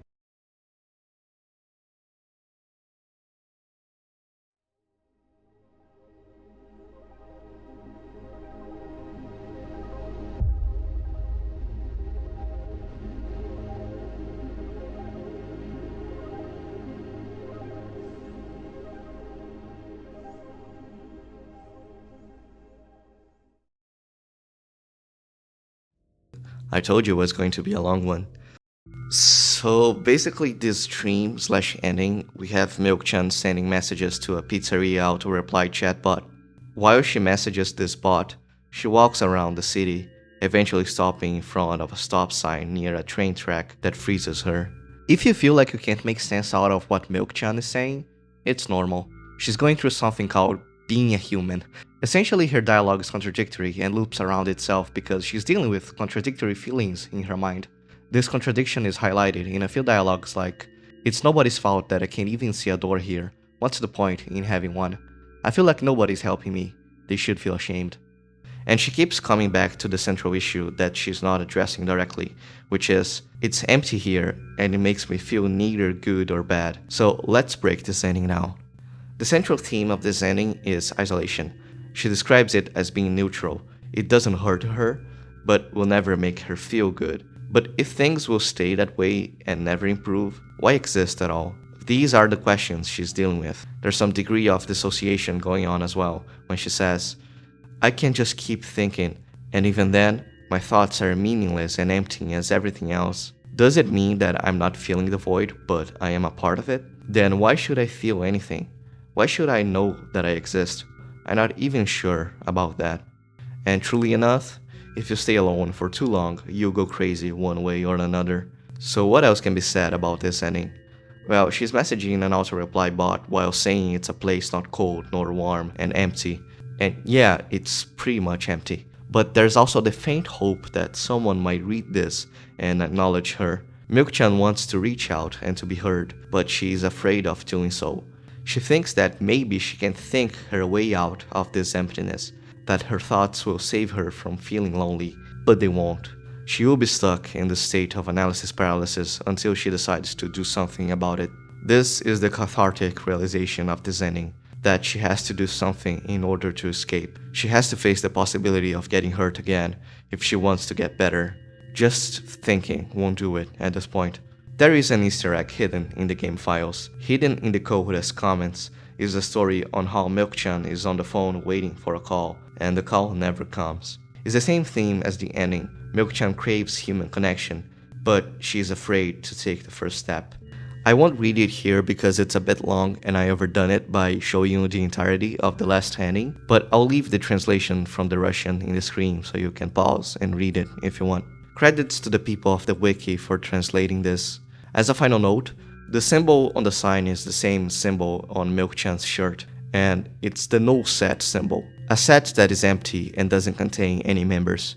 I think it's a representation of how Milk-chan feels inside. Empty, I mean. But if we're going to push this analysis further, the no set is also a subset of every set. A subset is defined as being contained within another set. Since the no set has no elements, all of its elements are present in every set, making it a subset of every set. If I'm not stretching this too far, I think it's perhaps to say that even if Milk-chan feels empty inside and lonely, she isn't alone in the sense that she's not the only one feeling what she feels, even if she herself doesn't know that.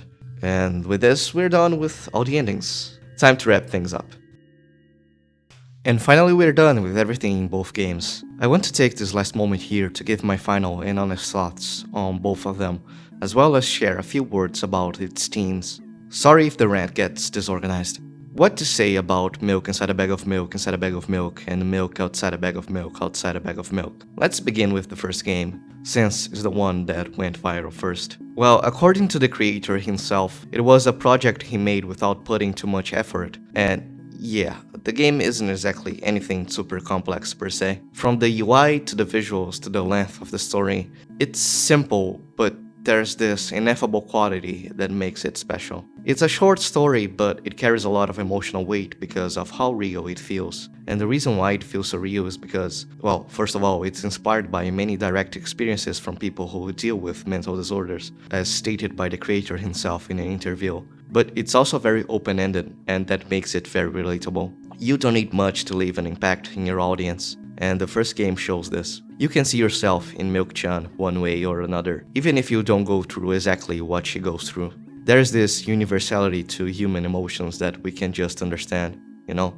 So, Milk Inside a Bag of Milk Inside a Bag of Milk caught lightning in a bottle, but what about its sequel? Honestly, I think the sequel did exactly what it was supposed to do. Milk Inside a Bag of Milk Inside a Bag of Milk isn't really the type of story set up to have a sequel, because it was envisioned to have a sequel in the first place. So what do? Do you make a sequel or do you not make a sequel?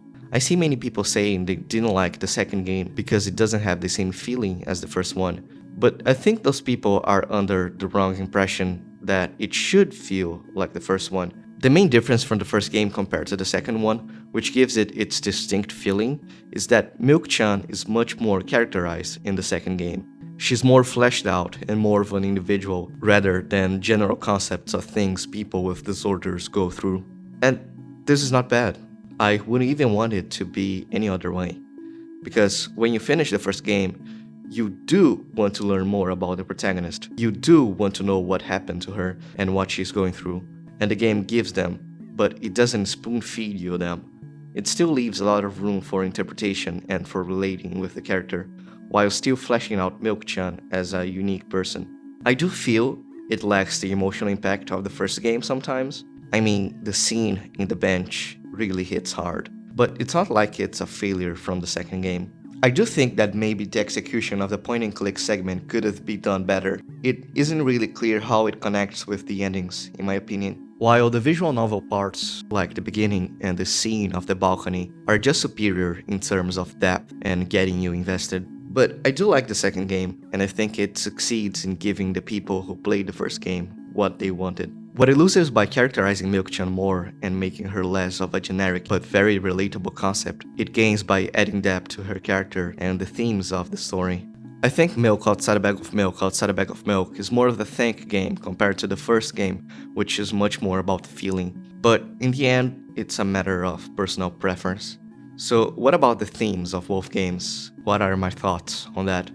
While I can't relate much with the disorders, as it's not something that I go through or went through personally, I do see myself a little bit in Milk-chan's coping mechanisms. As humans, we want things to have meaning, and when something bad happens to us, we may rush to find a justification. Milk-chan isn't responsible for her disorders. She isn't to blame for her father's death, but in such an absurd situation, what is the explanation for her suffering? She sees herself as being inherently bad, and thus deserving of the bad things she went through. She is stuck in her head trying to find a solution, but the solution to her problems isn't in thoughts. It's in action. It is in trying. It is in accepting that failure can happen. It's not because bad things happen to her that she's a bad person. Sometimes, things just happen without a reason. Heck, I'd say most of what happens doesn't have a reason at all, and it's just a result of the chaotic world we live in. It took me a lot of maturity to realize that trauma isn't anything special. It just happens, and yeah, it freaking hurts, but it's not the world conspiring against you because you're a bad person and deserving of punishment. You picked the short end of the stick, but so did many people, and that isn't to disregard your experience, but to highlight how absurd this world is, where things without a reason happen all the time. It is to let you know that your trauma doesn't say much about you, other than what you have to say about it. And on that same note, let's talk about Milk-chan's mother. Initially, the game might seem to be framing her as the villain, but on a closer look, doesn't seem to be the case. The thing about disorders is that the person who has it is not the only one to go through the consequences. Let's take Treska, who I believe to be a stand-in for Milk-chan's father, as an example. He clearly needs special care, and people around him were not corresponding to that need, not even Milk-chan. If we revert the roles, now Milk-chan as the daughter and Treska as her father, we see that Milk-chan presents challenges, and ones that he clearly wasn't ready to deal with. But does that mean he's evil? If he is indeed also mentally ill, This means that he's a victim in his own right. This doesn't redeem what he's done and is far from making him a hero. But that's the thing about tragedies. Sometimes the really sad part about it is that there is no one to blame. The player mentioned in the Pillars ending, Vozek, kinda goes through that. The other characters in the story who bully Vozek might seem to be the villains, but who commits the act of murder in the end is the mentally ill protagonist, not them. So what can we do about that? The true answer is that there is no easy answer. We have to find the strength to look at this imperfect world full of absurd tragedies and realize we're all in the same boat. Okay, maybe not in the same boat, but at least in the same ocean. Milk-chan is a victim, but didn't her mother lose her husband and was left to raise a mentally ill child on her own? Isn't her cold treatment coming from someone who's dealing with grief herself? Isn't scolding Milk-chan for drinking milk her imperfect way of protecting her child? Which is also a good opportunity to bring a theory that the immunotherapy treatment was probably her father's way of dealing with her allergy, and her mother has more of a don't ever drink milk kind of approach. Different parents, different ways of parenting, I guess. This also leads me to question why Milk-chan drank the milk when she returned home, even though she knew she is allergic. And this can have many interpretations, but considering what she said at the beginning of the second game, I think it was because after successfully buying milk, she felt like things changed and she no longer would be affected by it. I think she was feeling brave and that led to a reckless decision. I don't think she was actively trying to harm herself there because she doesn't show that proclivity anywhere in the story. But now going back to her mother, the thing about empathy is that for it to mean something, we need to give it to everyone. Otherwise, we're just picking favorites to feel good about ourselves. The Milk-chan, who is a victim of her mother, also has as a mother a woman who's dealing with her fair share of hardships. I'm not saying forgive everyone for everything all the time. I believe people should always pay for their evil actions, if anything. But perhaps to break free from the cycle, you only need to realize that all you went through perhaps wasn't so personal after all. And everyone is dealing with something in some way. In every ending, our protagonist wakes up crying from the dream she had. She stands up without moving, looking at the scary black hole in the sky, which is reminiscent of the letter O she is so terrified of. She stands there, her eyes twitching, but she keeps staring at it.